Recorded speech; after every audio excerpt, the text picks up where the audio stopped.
Varicose vein എന്തുകൊണ്ടാണ് ഉണ്ടാകുന്നത്? ഇതിനെന്താണ് പ്രതിവിധി? കാലിലെ ഞരമ്പുകൾ തടിക്കുക, സ്പൈഡർ വെയിൻ അഥവാ നീല നിറത്തിൽ ചെലന്തി വല പോലെ ഞരമ്പ് തെളിഞ്ഞു വരിക, അതിൽ ചൊറിച്ചിൽ തുടങ്ങി അൾസറും വേദനയും രക്തസ്രാവം പോലുള്ള കോംപ്ലിക്കേഷനുകളും ഉണ്ടാകാം. എന്താണ് ഞരമ്പുകൾ വീർത്തു വരാൻ കാരണം? Sclerotherapy, laser surgery, glue therapy, stripping തുടങ്ങി പലതരം ഓപ്പറേഷനുകളും ചികിത്സകളും ചെയ്താലും വീണ്ടും അസ്വസ്ഥതകൾ ഉണ്ടാകുന്നത് എന്തുകൊണ്ടാണ്? ഓപ്പറേഷൻ ഒഴിവാക്കാൻ എന്ത് ചെയ്യണം? ഓപ്പറേഷനിലൂടെ ഞരമ്പുകളെ എടുത്തു മാറ്റുകയോ ലേസറോ മരുന്നുകളോ ഉപയോഗിച്ച് വീർത്ത രക്തക്കുഴലിനെ ചുരുക്കുകയോ ചെയ്യാത്താൽ രക്തയോട്ടത്തിന് തടസ്സം വരില്ലേ? വെരിക്കോസ് വെയിൻ രോഗികൾ ശ്രദ്ധിക്കേണ്ട കാര്യങ്ങൾ എന്തൊക്കെ? ഈ വെരിക്കോസ് വെയിൻ എന്ന് പറയുമ്പോൾ നമ്മളുടെ വെയിനുകൾക്ക്, അതായത് നമ്മളുടെ അശുദ്ധ രക്തം ഹാർട്ടിലേക്ക് കൊണ്ടുപോകുന്ന ധമനികൾക്ക് അത് വീർത്തു വരുന്നതാണ്. അതാണ് ബേസിക്കലി ഈ വെരിക്കോസ് വെയിൻ എന്ന് പറഞ്ഞ രോഗത്തിൻ്റെ കാരണം. അവിടെ എന്താ സംഭവിക്കുന്നതെന്ന് വെച്ചാൽ വെയിനിൻ്റെ, അതായത് ഈ അശുദ്ധരക്തം ഉണ്ടാകുന്ന ധമനിയുടെ പ്രഷർ കൂടുന്നു. നമ്മൾ സാധാരണ ബ്ലഡ് പ്രഷർ കൂടുന്നു എന്ന് പറയുന്നത് നമ്മളുടെ ആർട്ടറി, അതായത് ശുദ്ധരക്തം പോകുന്ന പ്രഷർ കൂടുന്നതിനെയാണ് നമ്മൾ സാധാരണ ബ്ലഡ് പ്രഷർ, ഹൈപ്പർ ടെൻഷൻ എന്നൊക്കെ പറയുന്നത്. ഈ വെരിക്കോസ് വെയിനിൽ എന്താ സംഭവിക്കുന്നതെന്ന് ചോദിച്ചാൽ ഈ ബ്ലഡിന് മുകളിലേക്കുള്ള ഫ്ലോ കറക്റ്റായിട്ട് വരാതെ വരുമ്പം ആ താഴത്തെ രക്തക്കുഴലുകളിൽ അത് കെട്ടി നിൽക്കുകയും വീനസ് ഹൈപ്പർ ടെൻഷൻ വരികയും ചെയ്യുന്നു. അപ്പോൾ അവിടെ നിന്ന് ആ ഫ്ലോ കറക്റ്റാകാതെ വരുന്നത് കൊണ്ട് ടോക്സിൻസ് കാലിലും ഒക്കെ കെട്ടി നിന്ന് അങ്ങനെയാണ് നമ്മൾ അൾസറിലേക്കൊക്കെ പോകുന്നത്. ബേസിക്കലി നമുക്കറിയാം നമ്മളുടെ ബോഡിയിൽ ഏകദേശം 5 ലിറ്റർ ബ്ലഡ് ഉണ്ട്. ഈ 5 ലിറ്റർ ബ്ലഡിലെ 75% കിടക്കുന്നത് ഈ വെയിനുകളിലാണ്. ആർട്ടറിയിലും ഹാർട്ടിലുമായിട്ട് വളരെ കുറച്ച് 1/4 വരുന്നുള്ളൂ, അതായത് 25% വരുന്നുള്ളൂ. ബാക്കിയെല്ലാം ബ്ലഡ് കിടക്കുന്നത് ഈ വെയിനകത്താണ്. അപ്പം നമ്മൾ ഇപ്പോൾ ഹാർട്ടിൽ നിന്ന് പമ്പ് ചെയ്യുമ്പോൾ ആർട്ടറി, മെയിൻ അയോർട്ടയുണ്ട്, പിന്നെ ചെറിയ ചെറിയ ആർട്ടറികളിലേക്ക് പോകും. ആർട്ടറി എന്ന് പറഞ്ഞാൽ അതിന് പിന്നെ ചെറുതായി വന്ന് അവസാനം ആർട്ടറിയോൾസ് വരെ എത്തും. ഈ ആർട്ടറിയോൾസിൽ നിന്ന് തിരിച്ചു കൊണ്ടുവരുന്നതാണ് വെന്യൂൾസ്, പിന്നെ ചെറിയ വെയിനുകൾ, പിന്നെ വലിയ വെയിനുകൾ, പിന്നെ വിനക്കേവ, മെയിൻ ഇത് അവിടെ നിന്ന് റൈറ്റ് ഹാർട്ടിലേക്ക് ബ്ലഡ് കൊണ്ടുവന്ന് എത്തിക്കുക. അപ്പം ഇതിനകത്ത് നമുക്കെപ്പോഴും ഇതിന് ഫ്ലോ വരുന്നത് മുകളിൽ നിന്ന് നമ്മൾ ഹാർട്ട് പമ്പ് ചെയ്ത് വിടുക, പക്ഷെ താഴെ നിന്ന് പമ്പ് ചെയ്യാൻ ആരുമില്ല. അപ്പം തന്നെ കയറിപ്പോകണം. അപ്പം തന്നെ പോകാനുള്ള എളുപ്പത്തിന് വേണ്ടിയിട്ട് എന്താ വെച്ച് ചെയ്തിരിക്കുന്നത്, ഇതിനിടയ്ക്കിടയ്ക്ക് വാൽവുകളുണ്ട്. അതായത് നമ്മൾ ഈ മുളയ്ക്കൊക്കെ ഇടയ്ക്കിടയ്ക്ക് മുട്ടുകളില്ലേ എന്ന് പറഞ്ഞതുപോലെ നമ്മളുടെ ഇതിനും ഓരോരോ ഇടയ്ക്കിടയ്ക്ക് വെച്ചൊരു വാൽവുണ്ട്. മുകളിലോട്ട് കയറി പിന്നെ താഴേക്ക് പോകില്ല. അതാണ് അതിൻ്റെ ഒരു സിസ്റ്റം വരുന്നത്. പക്ഷേ ഈ പ്രഷർ കൂടി കഴിഞ്ഞ് ഈ ബ്ലഡ് വെസൽ വികസിക്കാൻ തുടങ്ങും. ബ്ലഡ് വെസൽ ഈ ധമനികൾ വികസിച്ച് വരുമ്പം ഇവിടെ ലീക്ക് വരും. അപ്പോൾ അത് വീണ്ടും താഴേക്ക് പോകും. അപ്പോൾ മുകളിലേക്ക് പോകാൻ പറ്റാതെ വരും. അങ്ങനെ വരുമ്പോൾ ഈ വാൽവുകൾക്ക് ഡാമേജ് വരുമ്പോഴാണ് ഇതിങ്ങനെ മടങ്ങി കിടക്കുന്നത് കാണാറില്ലേ? വെരിക്കോസ് വെയിൻ ഇങ്ങനെ മടങ്ങി വരുന്നത്. അത് നമ്മളൊരു ബോഡി തന്നെ ഒരു പ്രൊട്ടക്റ്റീവ് മെക്കാനിസമായിട്ട് അതിനെ മടക്കി വയ്ക്കുന്നത്. കാരണം അങ്ങോട്ട് വന്നാൽ പിന്നെ താഴേക്ക് പോകില്ലല്ലോ. അങ്ങനെയാണ് അത് വരുന്നത്. അപ്പം എന്തുകൊണ്ട് ഇത് വരുന്നു എന്നുള്ളതാണ്. അതായത് എങ്ങനെയാണ് ഈ രക്തക്കുഴലിനും അതിൻ്റെ വാൽവിനും ഒക്കെ അത് വികസിക്കുകയും വാൽവിനും ഡാമേജ് വരുന്നത്? ഇത് ശരിക്കും പറഞ്ഞു കഴിഞ്ഞാൽ നമ്മുടെ ഈ ഓട്ടോഇമ്മ്യൂൺ രോഗങ്ങൾ, വാതരോഗങ്ങൾ എന്നൊക്കെ പറയുമല്ലോ, അതിൻ്റെ ഒരു വകഭേദം തന്നെയാണ്. അതിൽ നമ്മളുടെ ഈ കണക്റ്റീവ് ടിഷ്യൂ ഉണ്ടല്ലോ, അതായത് നമ്മളുടെ ഈ രക്തക്കുഴലുകളെ ഒക്കെ ഉണ്ടാക്കാൻ ഉപയോഗിച്ചിരിക്കുന്ന പ്രോട്ടീന്, അതായത് കൊളാജൻ, ഇലാസ്റ്റിൻ എന്നൊക്കെ പറയും. അതിൽ വരുന്ന കുറേ ഡാമേജുകൾ, അല്ലെങ്കിൽ അതിന് വരുന്ന അതിനുണ്ടാക്കുന്നതിന് വരുന്നതും ഉള്ള കുറേ തെറ്റുകൾ വരുന്നത് കൊണ്ടാണ് ഇതിന് ഡാമേജ് വരുന്നത്. അപ്പം നമ്മളുടെ തെറ്റായിട്ടുള്ള ഒരു പ്രോട്ടീൻ അവിടെ വന്നു കഴിയുമ്പോഴോ, അല്ലെങ്കിൽ അതിൻ്റെ ചില പ്രോസസ്സുകളുണ്ട്, പ്രോട്ടീനേഷൻ, അതിന് മെത്തിലേഷൻ അങ്ങനെയൊക്കെ പറഞ്ഞുണ്ട്. അപ്പം അതിൽ ഒരു തെറ്റ് വന്നു കഴിഞ്ഞ് കഴിഞ്ഞാൽ അതിന് നമ്മളുടെ ഇമ്മ്യൂൺ സിസ്റ്റം ഒരു ശത്രുവിനെ പോലെ കാണും. നമ്മുടെ ഇമ്മ്യൂൺ സിസ്റ്റം തന്നെ ഇതിനെ പോയി പതുക്കെ നശിപ്പിക്കാൻ തുടങ്ങും. അപ്പം ഇതൊരു ശരിക്കും പറഞ്ഞ് ഇപ്പോൾ ലേറ്റസ്റ്റ് ആയിട്ട് വരുമ്പോൾ ഇതൊരു ഓട്ടോഇമ്മ്യൂൺ ഡിസീസിലാണ് വരുന്നതെന്നുള്ളതാണ്. അപ്പം അതിൽ തന്നെ നമ്മളുടെ വെയിനിൻ്റെ ഇതിൻ്റെ ഒരു വകഭേദമാണ് ശരിക്കും പറഞ്ഞു കഴിഞ്ഞാൽ ഈ എയ്നസിൽ നമ്മുടെ മലദ്വാരത്തിൽ പൈൽസ് വരുമല്ലോ, അത് ശരിക്കും പറഞ്ഞു കഴിഞ്ഞാൽ അവിടെ നമ്മളൊരു തടിച്ചു വന്ന് പുറത്തേക്ക് ബൾജൊക്കെ ചെയ്യുന്ന അതും രക്തക്കൊഴലുകളാണ്, വെയിൻസാണ് ശരിക്കും പറഞ്ഞു കഴിഞ്ഞാൽ. അതും ഇതിൻ്റെ വേറൊരു വകഭേദമാണ് പൈൽസ്. അതുപോലെ നമ്മൾ ഈ ആണുങ്ങളിൽ ടെസ്റ്റിസിൻ്റെ അവിടെ വെരിക്കോസിൽ വരുമല്ലോ, അതായത് ടെസ്റ്റിസുമായിട്ട് ബന്ധപ്പെട്ട വെയിനുകൾ ഇങ്ങനെ തടിച്ചു വന്ന ഒരു തരം സഞ്ചി പോലെ, ഒരു ബോംബ് സഞ്ചി പോലെ അവിടെ വരുന്നതിനാണ്. അതും ബേസിക്കലി അവിടെയും ബ്ലഡ് കെട്ടി നിൽക്കുകയാണ് ചെയ്യുന്നത്. അപ്പോൾ അതിലേക്ക് വരുന്നത് നമ്മുടെ ഫുഡ് ഹാബിറ്റ്സും കൂടെയാണ്. അത് ഏറ്റവും കൂടുതൽ എവിഡൻ്റ്ലി നമുക്ക് കാണുന്നത് പൈൽസിൻ്റെ കാര്യത്തിലാണ്. നമുക്കറിയാം പൈൽസ് പലപ്പോഴും വരുന്ന ചില ഭക്ഷണം കഴിച്ചു കഴിയുമ്പോഴാണ്. അപ്പോൾ നമ്മൾ പുറത്തുനിന്നുള്ള ഫുഡ് കഴിക്കുകയോ അല്ലെങ്കിൽ ഒരു കുഴപ്പമില്ലായിരുന്നിട്ട് പെട്ടെന്നൊരു ഫുഡ് കഴിച്ചു കഴിഞ്ഞ് കഴിഞ്ഞാൽ ചില എരിവുള്ളതൊന്നും, കാരണം ഒത്തിരി പലതുമൊക്കെ നമ്മൾ ഈ ഹോട്ടലിൽ ഒരു ബുഫയൊക്കെ കഴിച്ചു കഴിഞ്ഞ് ഏത് കഴിച്ചിട്ടൊന്നും ഒരു പിടിയും കിട്ടിയാല. മൾട്ടി ഫാക്ടറി പലതരം ഭക്ഷണങ്ങളായിരിക്കും നമുക്കവിടെ പ്രോബ്ലം ഉണ്ടാക്കിയിരിക്കുന്നത്. പിന്നെ ചിലർ വളരെ സെൻസിറ്റീവ് ആയിട്ടുള്ളവർ പറയും എനിക്ക് ചിക്കൻ കഴിച്ചു കഴിഞ്ഞാൽ വരും, അല്ലെങ്കിൽ എഗ്ഗ് കഴിച്ചു കഴിഞ്ഞാൽ വരും. അങ്ങനെ ഏതാണെന്ന് കണ്ടു കഴിച്ച് തിരിച്ച് അറിയാനും പറ്റുമെന്നുള്ളതാണ്. അപ്പം ബേസിക്കലി നമ്മളുടെ ഈ രക്തക്കൊഴലുകൾക്ക് വരുന്ന ഒരു ഡാമേജ്, അതിൽ തന്നെ പ്രഷർ കൂടുന്നതാണ് ഇതിനകത്ത് പ്രശ്നമായിട്ട് വരുന്നത്. അതായത് അതിനകത്ത് ബ്ലഡ് കെട്ടിക്കിടക്കുക, അതിനകത്ത് പ്രഷർ കൂടി അതിന് വികസിക്കുകയും, അപ്പോൾ അതോടുകൂടി അതിൻ്റെ വാൽവ് ഡാമേജ് വരുന്നു, ബ്ലഡ് പിന്നെയും താഴേക്ക് പോകാൻ തുടങ്ങും, മുകളിലേക്കുള്ള പമ്പിങ് നടക്കാതെ പോകുന്നു. അപ്പോൾ ഇതിൻ്റെ സിംറ്റംസ് വൈസ് നമ്മൾ നോക്കിയാൽ നമ്മൾ തുടക്കത്തിൽ വലിയ പ്രശ്നങ്ങളൊന്നും ഉണ്ടാവില്ല, വേദനയൊന്നും ഉണ്ടാവില്ല. സ്പൈഡർ വെയിൻസ് പോലെ ചെറുതായിട്ട് വെന്യൂൾസ് മാത്രം നല്ല വെള്ള നിറമുള്ളവർക്കാണെങ്കിൽ, അതായത് കുറച്ചുകൂടി സ്കിന്ന് ട്രാൻസ്പെറൻ്റ് ആയിട്ടുള്ള വൈറ്റ് ആയിട്ടുള്ളവർക്കാണെങ്കിൽ അത് പെട്ടെന്ന് സ്പൈഡർ വെയിൻസ് കാണാൻ പറ്റും. പക്ഷെ ഡാർക്ക് സ്കിന്നുള്ളവർക്കാണെങ്കിൽ സ്പൈഡർ വെയിൻ എന്നുള്ള നിലയിലൊന്നും കാണുകയില്ല.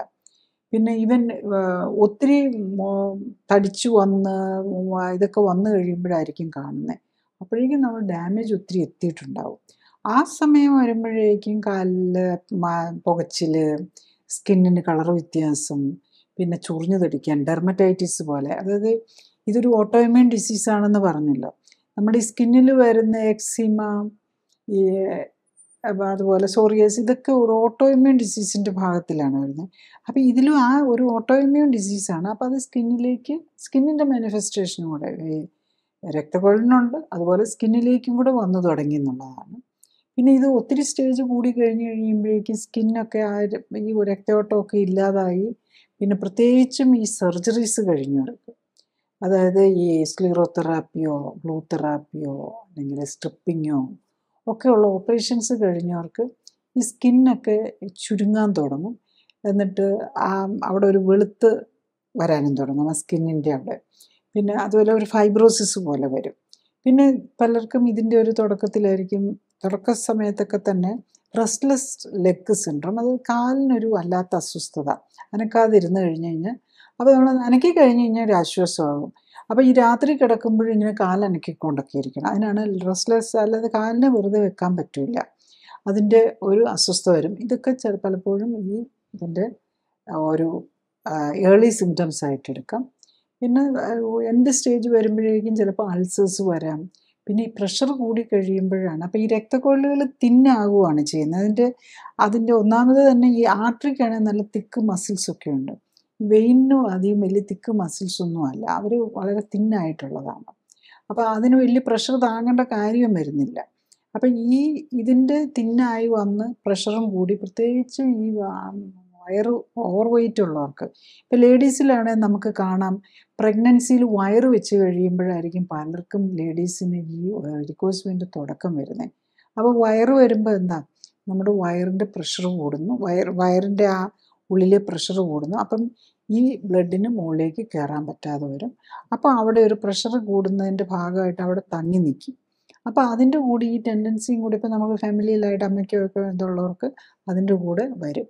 അപ്പോൾ അവരൊക്കെ എന്താ ശ്രദ്ധിക്കേണ്ടതെന്ന് ചോദിച്ചാൽ, പ്രഗ്നൻറ്റ് ടൈമിൽ തന്നെ നമ്മൾ പ്രഗ്നൻസിക്ക് ശരിക്കും പറഞ്ഞാൽ ഫാമിലി ഹിസ്റ്ററി ഓഫ് ഇതൊക്കെ ഉണ്ടെങ്കിൽ, ഓൾറെഡി വെരിക്കോസ് വെയിനൊക്കെ വന്നിട്ടുണ്ടെങ്കിൽ അതിൻ്റെ എന്തൊക്കെയാണ് നമ്മൾ പറ്റാത്ത ഫുഡും ഒക്കെ നമ്മൾ മനസ്സിലാക്കി എടുത്തിട്ട് നേരത്തെ തന്നെ അത് കറക്റ്റ് ചെയ്യണം. പിന്നെ പ്രഗ്നൻസി സമയത്തിൽ വെയിറ്റ് ഗെയിൻ വളരെ കൺട്രോൾഡ് ആയിരിക്കണം. ശരിക്കും കറക്റ്റായിട്ടുള്ള നറിഷ്മെൻറ്റും എടുത്ത് കറക്റ്റായിട്ട് നോക്കുവാണെങ്കിൽ ഒരു ഓവർ വെയ്റ്റ് ഉള്ളവരാണെങ്കിൽ ഒരു 7 കിലോ കൂടുതൽ പ്രഗ്നൻസിക്ക് മുമ്പ് തന്നെ ഓവർ വെയ്റ്റ് ഉണ്ടെങ്കിൽ അത് കുറയ്ക്കുക. കാരണം പിന്നെ പ്രഗ്നൻസി സമയത്ത് ഒരു 7 to 10 kg കൂടിയേ പറ്റുള്ളൂ. അപ്പോൾ അതുകൊണ്ട് ഓവർ വെയ്റ്റ് ഉള്ളവർ വെയിറ്റ് കുറച്ചിട്ടേ പ്രഗ്നൻസി വരാവുള്ളൂ. അല്ലെങ്കിൽ നമ്മൾ വെരിക്കോസ് വെയിനിലേക്ക് പോകാം. പോയി കഴിഞ്ഞ് കഴിഞ്ഞാൽ പിന്നെ ഈ വൺസ് പ്രഗ്നൻസി സമയത്ത് ഓവർ വെയിറ്റ് ഗെയിൻ ചെയ്തവർ പിന്നെയും അവർക്കൊരു ടെൻഡൻസി ഉണ്ടാകും. അവർ ആ ലൈഫ് സ്റ്റൈൽ ശരിയല്ലല്ലോ. അപ്പം വീണ്ടും കൂടുതൽ ഭക്ഷണം കഴിച്ച് ലാക്ടേഷൻ ടൈമിൽ, അതായത് കുഞ്ഞിന് മുലപ്പാൽ കൊടുക്കുന്ന ആ സമയത്ത് വീണ്ടും പോസ്റ്റ്പാർട്ടമായിട്ട് വീണ്ടും വെയിറ്റ് ഗെയിൻ വരും. ഇപ്പം ഇതെല്ലാം കഴിഞ്ഞ് കഴിഞ്ഞ് പിന്നെ ഒരിക്കലും ആ വെരിക്കോസ് വെയിൻ മാറുന്നുണ്ടാവില്ല. പിന്നെ ഗ്രാജ്വലി അതിൻ്റെ ഡാമേജ് കൂടി കൂടി കൂടി വന്നാണ് ഈ അൾസറിലേക്കും ബ്ലീഡിങ്ങിലേക്കും ഒക്കെ വരുന്നത്. അപ്പം തിന്നായി വന്നു കഴിഞ്ഞിട്ട് അത് പ്രഷർ കൂടി എപ്പോഴെങ്കിലും ചില പ്രത്യേകിച്ച് അവിടെ ഒരു ചൊറിച്ചിലോ ഇച്ചിങ്ങോ എന്തെങ്കിലും വന്നു കഴിഞ്ഞാൽ ചിലപ്പം പെട്ടെന്ന് ബ്ലഡ് പോകാൻ തുടങ്ങി പിന്നെ അത് നിർത്താൻ പാടുവരും. പിന്നെ ആ രക്തക്കുഴലിനെ കരിച്ച് അതിനെ നിർത്തേണ്ടി വരും. അതാണ് ഇതിൽ വരുന്നത്. പിന്നെ എങ്ങനെയുള്ളവരിലാണ് ഈ ഇത് വരുന്നതെന്നുള്ളതാണ്. ബേസിക്കലി വെരിക്കോസ് വെയിൻ വരാൻ സാധ്യത കൂടുതലുള്ളത് നമ്മളൊന്ന് ഫാമിലിയൽ ഹിസ്റ്ററി ഉണ്ടാവും, അല്ലെങ്കിൽ ഓവർ വെയിറ്റ് ഉള്ളവരാണ് പിന്നെ ഏറ്റവും കൂടുതൽ. കുടുംബത്തിൽ വെരിക്കോസ് വെയിൻ്റെ ഹിസ്റ്ററി ഉണ്ട്, അല്ലെങ്കിൽ മറ്റ് ഓട്ടോ ഇമ്മ്യൂൺ രോഗങ്ങൾ ലൈക്ക് തൈറോയിഡോ ആർത്രൈറ്റിസോ ഒക്കെ ഉള്ളവർക്കും അതിൻ്റെ ഒപ്പം ഓവർ വെയിറ്റും കൂടെ ഉണ്ടെങ്കിൽ അവർക്ക് വെരിക്കോസ് വെയിനും കൂടെ വരാൻ സാധ്യത കൂടുതലായിരിക്കും. പിന്നെ മറ്റ് മെറ്റബോളിക് ഡിസോർഡേഴ്സോ ലൈഫ് സ്റ്റൈൽ ഡിസോർഡേഴ്സോ ഇതിൻ്റെ കൂടെ കോമൺ ആണ്.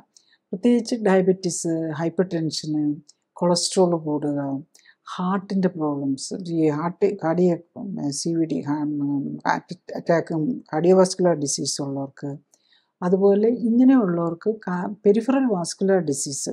ഇപ്പോൾ കാർഡിയോവാസ്കുലർ ഡിസീസ് ഉള്ളപ്പോൾ നമ്മുടെ ഹാർട്ടിൻ്റെ രക്തക്കുഴലുകൾക്കാണ് ഡാമേജ് വരുന്നത്. ഇതിൻ്റെ കൂടെ ഇവരുടെ ഇത് ആർട്ടറികൾക്കും കൂടെ, നമ്മൾ ആർട്ടറിയുടെ അസുഖത്തിനെയാണ് നമ്മൾ ജനറലി പെരിഫറൽ വാസ്കുലർ ഡിസീസ് എന്ന് പറയുന്നത്. ആർട്ടറികൾക്കും ഡാമേജ് ഉണ്ടാകും. അപ്പോൾ അതിൻ്റെ കൂടെ പെരിഫറൽ നെർവ് സിസ്റ്റത്തിനും പ്രശ്നം ഉണ്ടാകും, PND പെരിഫറൽ നെർവ് ഡിസോർഡേഴ്സും വരാം. പിന്നെ സ്കിൻ ഡിസീസ്, ഇതെല്ലാം ഒരു കമ്പൈൻഡ് ആയിട്ടായിരിക്കും പലർക്കും, ഒരു രോഗമായിട്ടല്ല വരുന്നത്. ഇതെല്ലാം മൾട്ടിപ്പിൾ രോഗങ്ങളുടെ ഒരു കൂട്ടായ്മയായിട്ട് അതിൻ്റെ ഒരു ഭാഗമായിരിക്കും മിക്കവാറും വെരിക്കോസ് വെയിനും കൂടെ വരുന്നത്.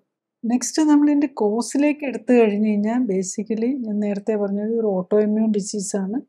അത് നമ്മളുടെ കൊളാജൻ അല്ലെങ്കിൽ ഇലാസ്റ്റിൻ നമ്മളുടെ ഈ രക്തക്കൊഴലുകളെ ഉണ്ടാക്കാനുള്ള ഈ ഇതിലാണ് അതിനകത്ത് ഡാമേജ് വരുന്നത്. അപ്പം അതിൽ തന്നെ പറയുന്നുണ്ട് ഈ ഹാർട്ടിൻ്റെ ഒരു മാർക്കറായിട്ട് യൂസ് ചെയ്യുന്ന ഹോമോസിസ്റ്റിൻ എന്ന് പറഞ്ഞൊരു ടെസ്റ്റ് എല്ലാവരും കേട്ടിട്ട് കാണും. ഈ ഹോമോസിസ്റ്റിൻ കൂടുതലുള്ളവർക്ക് ഇത് വരാനുള്ള ചാൻസ് കൂടുതലാണ്.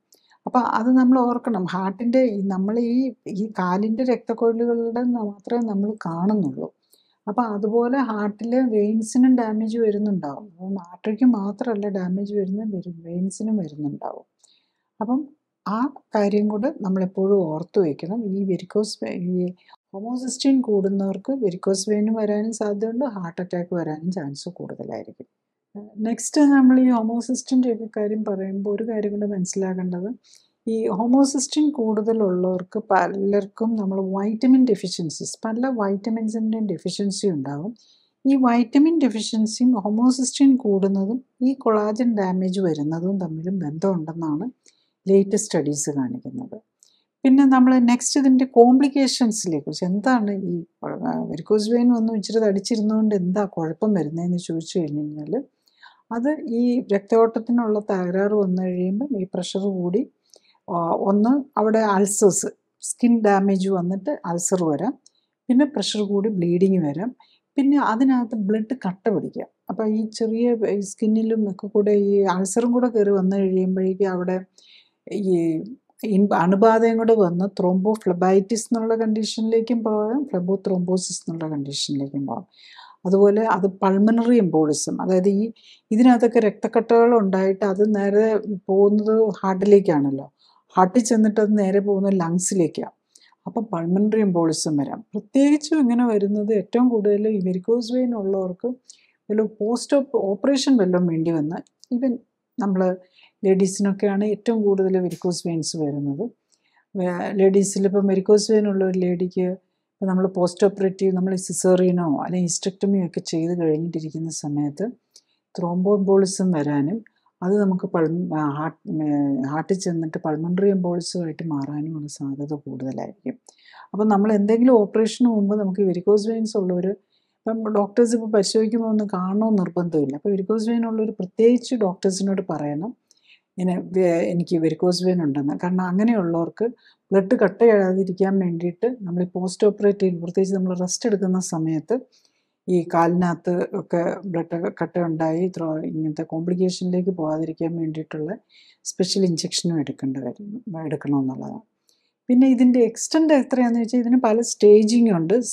സ്റ്റേജ് 0 എന്ന് പറയുമ്പോൾ നമ്മളില്ലാത്ത, സ്റ്റേജ് 1 എന്ന് പറയുമ്പോൾ സ്പൈഡർ വെയിൻസ് ആയിട്ട് കാണുന്നത്, സ്റ്റേജ് 2 എന്ന് പറയുമ്പോൾ നമുക്ക് കുറച്ചുകൂടി വെരിക്കോസ് വെയിന് കൂടുതലായിട്ട് കാണുന്നത്, 3ലേക്ക് വരുമ്പോൾ കുറച്ച് സ്കിൻ ചേഞ്ചസും കളർ ചേഞ്ചസും ഒക്കെ, അങ്ങനെ 6 വരെ ഉണ്ട്. അത് അതിൻ്റെ അൾസർ, പിന്നെ ട്രീറ്റ്മെൻറ്റ്, ബ്ലീഡിങ് വന്നിട്ടുണ്ടായിരുന്നു, എന്തെങ്കിലും ബ്ലീഡ് ചെയ്തിട്ടുണ്ടോ, പിന്നെ റെക്കറൻസ് ഓഫ് അൾസറോ ബ്ലീഡിങ്ങോ ഉണ്ടോ, അങ്ങനെ ഡിഫറെൻറ്റ് സ്റ്റേജസ് ആയിട്ടാണ് നമ്മളിതിനെ കണക്കാക്കുന്നത്.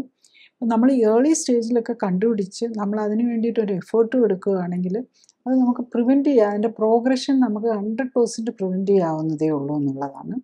പിന്നെ നമ്മൾ ഡയഗ്നോസിസ് എങ്ങനെയാണ് നമ്മൾ നേരത്തെ കണ്ടുപിടിക്കുക എന്നുള്ളതാണ്.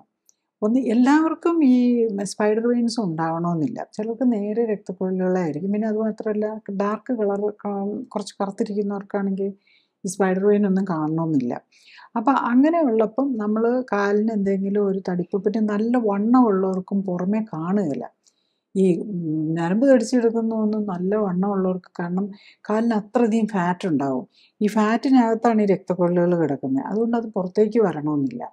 അപ്പോൾ അങ്ങനെ വരുമ്പോൾ നമ്മൾ കാല് കഴപ്പോ അങ്ങനെയൊക്കെ വരികയാണെങ്കിൽ നമ്മൾ സ്കാൻ ചെയ്ത്, പ്രത്യേകിച്ച് ഡോപ്ലർ സ്റ്റഡീസാണ് ഇതിനകത്ത് ചെയ്യേണ്ടത്. അപ്പോൾ സ്കാനിൽ നമ്മൾ നോക്കുന്നത് ഡോപ്ലർ സ്റ്റഡീസാണ്. പിന്നെ പ്രത്യേകിച്ച് കാലിന് പ്രത്യേകിച്ച് വണ്ണമുള്ളവരോ പൈൽസോ അല്ലെങ്കിൽ വെരിക്കോസിലൊക്കെ ഉള്ളവരാണെങ്കിൽ അവർക്ക് പ്രത്യേകിച്ച് കാല് കഴപ്പോ ബുദ്ധിമുട്ടോ തോന്നുവാണെങ്കിലും ഡെഫിനറ്റ്ലി നമ്മൾ ഈ ഒരു ഡോപ്ലർ സ്റ്റഡി നോക്കി, നമുക്ക് ഡോപ്ലർ സ്റ്റഡിയിൽ എന്താ നോക്കുന്നതെന്ന് ചോദിച്ചു കഴിഞ്ഞാൽ വാൽവുകൾക്ക് ഡാമേജ് വന്നിട്ടുണ്ടോ എന്നുള്ളതാണ്. അപ്പം അത് റിട്രോഗ്രേഡ് ഫ്ലോ, ലീക്കേജ്, വാൽവുകൾക്ക് ലീക്കേജ് വരുന്നുണ്ടോ എന്നുള്ളതാണ്. അങ്ങനെയാണെങ്കിൽ നമ്മൾ കൂടുതൽ താമസിക്കും, വലിയ അസ്വസ്ഥതൊന്നും ഇല്ലെങ്കിൽ നമ്മൾ താമസിപ്പിച്ച് വെച്ചുകൊണ്ടിരുന്നു കഴിഞ്ഞ് കഴിഞ്ഞാൽ പിന്നെ ഓരോ ദിവസവും ഇത് കൂടിക്കൊണ്ടിരിക്കുകയാണ് ചെയ്യുന്നത്. ആ കാര്യമാണ് നമ്മൾ ഓർക്കേണ്ടത്. നെക്സ്റ്റ് നമ്മൾ ട്രീറ്റ്മെൻറ്റ് ആസ്പെക്റ്റിലേക്ക് വന്നു കഴിഞ്ഞ് കഴിഞ്ഞാൽ നമ്മൾ ഇനീഷ്യലി എപ്പോഴും നമ്മൾ ഡോക്ടേഴ്സൊക്കെ പറയുന്നത് നമ്മൾ വെയിറ്റ് കുറയ്ക്കുക, ഓവർ വെയിറ്റ് ഉള്ളവരോടാണ് വെയിറ്റ് കുറയ്ക്കുക. പിന്നെ കുറേ നിൽക്കുകയൊക്കെ ചെയ്യുമ്പോൾ നമ്മൾ കംപ്രഷൻ സ്റ്റോക്കിങ്സ് യൂസ് ചെയ്യുക, എക്സസൈസ് ചെയ്യുക, കാല് പൊക്കി വയ്ക്കുക. ഇതൊക്കെയാണ് നമ്മളുടെ പ്രിലിമിനറി ആയിട്ടുള്ള ട്രീറ്റ്മെൻറ്റായിട്ട്. നമ്മുടെ അവിടെ ലൈഫ് സ്റ്റൈൽ ചേഞ്ചസ് ആണ്, വേറൊന്നും ചെയ്യാനില്ല. പിന്നെ നെക്സ്റ്റ് ലെവലുള്ളത് മെഡിക്കേഷൻ എന്ന് പറഞ്ഞാൽ ഇതിന് കാര്യമായിട്ടുള്ള മെഡിക്കേഷൻസ് ഒന്നുമില്ല. ഫ്ലവനോയിഡ്സ് എന്ന് പറയുന്ന ഒരു ഡയോസ്മിൻ അല്ലെങ്കിൽ ഹെസ്പെറിഡിൻ എന്നൊക്കെ പറഞ്ഞ്, അത് ഒരു പ്ലാന്റ് ഹോർമോൺസ് പോലെയുള്ള പ്ലാന്റ് ആൻറ്റി ഓക്സിഡൻറ്റ് പോലെയുള്ളതാണ്. പ്രത്യേകിച്ച് ഓറഞ്ചിൻ്റെ പീലിൽ നിന്ന് ഉണ്ടാക്കുന്നതാണ്. അതാണ് ഡയസ്മിൻ എന്നൊക്കെ പറഞ്ഞ് നമുക്ക് ടാബ്ലറ്റായിട്ട്, ഈവൻ പൈൽസിന് അത് വെച്ചിട്ടുള്ള ഓയിൻമെൻറ്റും കൊടുക്കാറുണ്ട്. ഇത് മാത്രമാണ് നമുക്കൊരു മരുന്നായിട്ടുള്ളൂ. അതായത് ഒരു കെമിക്കൽ ഇതല്ല, അത് ശരിക്കും ഒരു ഈ ഓറഞ്ച് പീലിൽ നിന്നൊക്കെ എടുക്കുന്ന ഒരു ഫ്ലാവനോയിഡ്സ് വിഭാഗത്തിൽപ്പെട്ട ഒരു ആൻറ്റി ഓക്സിഡൻറ്റ് പോലെയുള്ളതാണ്. അത് പൈൽസിനൊക്കെ ആണെങ്കിൽ ഓയിൻമെൻറ്റായിട്ട് കൊടുക്കും, മറ്റതിനാണെങ്കിൽ വെരിക്കോസ് വെയിനാണ് ടാബ്ലറ്റായിട്ടും കഴിക്കാവുന്നതാണ്. നെക്സ്റ്റ് മെയിൻ സ്റ്റേ ഓഫ് ഇപ്പോൾ ട്രീറ്റ്മെൻറ്റ് ചെയ്യുന്നത് ശരിക്കും പറഞ്ഞാൽ സർജറിയാണ്. അപ്പോൾ സർജറിയിൽ പഴയ കാലത്താണെങ്കിൽ ആദ്യകാലത്തിൻ്റെയൊക്കെ ട്രീറ്റ്മെൻറ്റ് തുടങ്ങുന്നത് സ്ട്രിപ്പിംഗ് ആയിരുന്നു. അതായത് ഈ രക്തക്കൊഴലുകൾ പുറമേ ഉള്ള, അതായത് നമ്മുടെ സ്കിന്നിന് താഴെ ഉള്ളതിനെയാണ് ഈ തടിച്ചു വരുന്നത്. പക്ഷെ സ്കിന്നിന് താഴെ ഉള്ളവർക്ക് മാത്രമല്ല അസുഖം, ഏറ്റവും മേജർ രക്തക്കൊഴലുകളൊക്കെ കിടക്കുന്ന മസിലിനകത്താണ്. അപ്പോൾ അത് നമ്മൾ ഈ ഡോപ്ലർ സ്റ്റഡി ചെയ്യുമ്പോൾ അറിയാം. അപ്പോൾ ഈ പുറമേ സ്കിന്നിലുള്ളതുണ്ട്, അത് ശരിക്കും പറഞ്ഞു കഴിഞ്ഞാൽ അതും ഉള്ളിലെ മസിലിനുള്ളിൽ കിടക്കുന്ന രക്തക്കൊഴലുകളും തമ്മിലും കണക്ഷനുണ്ട്. അതൊരു പെർഫറേറ്റേഴ്സ് എന്ന് പറയും. അപ്പോൾ ഇതിനകത്തും കൂടി ഈ പെർഫറേറ്റേഴ്സിനും വാൽവുകളുണ്ട്, അതിനും ഡാമേജ് വരുന്നുണ്ട്. അപ്പോൾ പക്ഷെ നമ്മൾ ഇതിനകത്ത് ചെയ്യുന്ന ഓപ്പറേഷൻ എന്താ, നമ്മൾ പുറമെയാണ് രക്തക്കൊഴലുകൾ കാണുന്നത്. അപ്പം എപ്പോഴും തുടക്കത്തിൽ പോയി സർജറിയൊക്കെ ചെയ്യുന്നത് അതിൻ്റെ കോസ്മെറ്റിക് ഇഫക്റ്റിന് വേണ്ടിയായിരിക്കും. ലേഡീസൊക്കെ ആണെങ്കിൽ ഇങ്ങനെ നമുക്ക് നമ്മളിവിടെ പിന്നെ അത്ര ഇത് വരുന്നില്ല. പക്ഷേ ഇപ്പോൾ എല്ലാവരും കുറച്ചും കൂടെ ഷോർട്ട്സും ഒക്കെ ഇട്ട് തുടങ്ങിയല്ലോ. അപ്പോൾ പുറമേ കാണുന്ന അവർ വെസ്റ്റേൺ കൺട്രീസിലൊക്കെ ആണെങ്കിൽ അത് വളരെ ഇമ്പോർട്ടൻ്റ് ആണ്. അവർ മിനിയൊക്കെ ഇടുമ്പം അവർ പുറമേ കാണുന്നു എന്നുള്ളത്. പിന്നെ ഞാൻ ഇവിടെ പ്രത്യേകിച്ച് കാണാറുള്ളത് എന്താണെന്ന് ചോദിച്ചു കഴിഞ്ഞ് കഴിഞ്ഞാൽ പലരും പോയി ഏർലി സർജറി ചെയ്യുന്നത് ഈ ഡിഫൻസിൽ, പോലീസിലും പട്ടാളത്തിലും ഒക്കെ ജോലിക്ക് വേണ്ടിയിട്ട് അവർ ശ്രമിക്കുമ്പം വെരിക്കോസ് വെയിൻ ഉണ്ടെങ്കിൽ അവർ ഡിസ്ക്വാളിഫൈ ചെയ്യുമെന്ന് കരുതി അത് മാസ്ക് ചെയ്യാൻ വേണ്ടിയിട്ട് പോയി സർജറി ചെയ്യുന്നുണ്ട്. അപ്പം ബേസിക്കലി നമ്മൾ ഈ സർജറി ചെയ്ത് ഇങ്ങനെ ഇപ്പം പല ഇത് ഒന്ന് പഴയ കാലത്ത് സ്ട്രിപ്പിംഗ് ആയിരുന്നു ചെയ്യുന്നത്. അന്നൊന്നും പക്ഷേ ഇങ്ങനെ ഈ നമ്മൾ മാസ്ക് ചെയ്ത് വെച്ച് നമ്മൾ കാണിക്കാതിരിക്കാൻ വേണ്ടിയിട്ടുള്ള സർജറികൾ ചെയ്യുന്ന ഒരു ടെൻഡൻസി ഇല്ലായിരുന്നു. ഇപ്പോൾ കുറച്ചും കൂടെ സിമ്പിളായിട്ടുള്ളതും ലോക്കലായിട്ട് ചെയ്യാവുന്ന വന്നപ്പോഴാണ് ഇപ്പോൾ ചെറിയ വെരിക്കോസ് വെയിനൊക്കെ ഉള്ളവർ പോയി പലപ്പോഴും ഓപ്പറേഷൻ ജസ്റ്റ് അവർക്ക് ഡിസ്കംഫർട്ടൊന്നും ഇല്ല, പക്ഷെ നമ്മൾ ക്വാളിഫൈ ചെയ്യാൻ വേണ്ടിയിട്ട് എടുക്കും. പക്ഷെ അവരെല്ലാം ഓർക്കേണ്ട എന്താണെന്ന് വെച്ചാൽ അവരുടെ രോഗം അവിടെ നിൽക്കുക.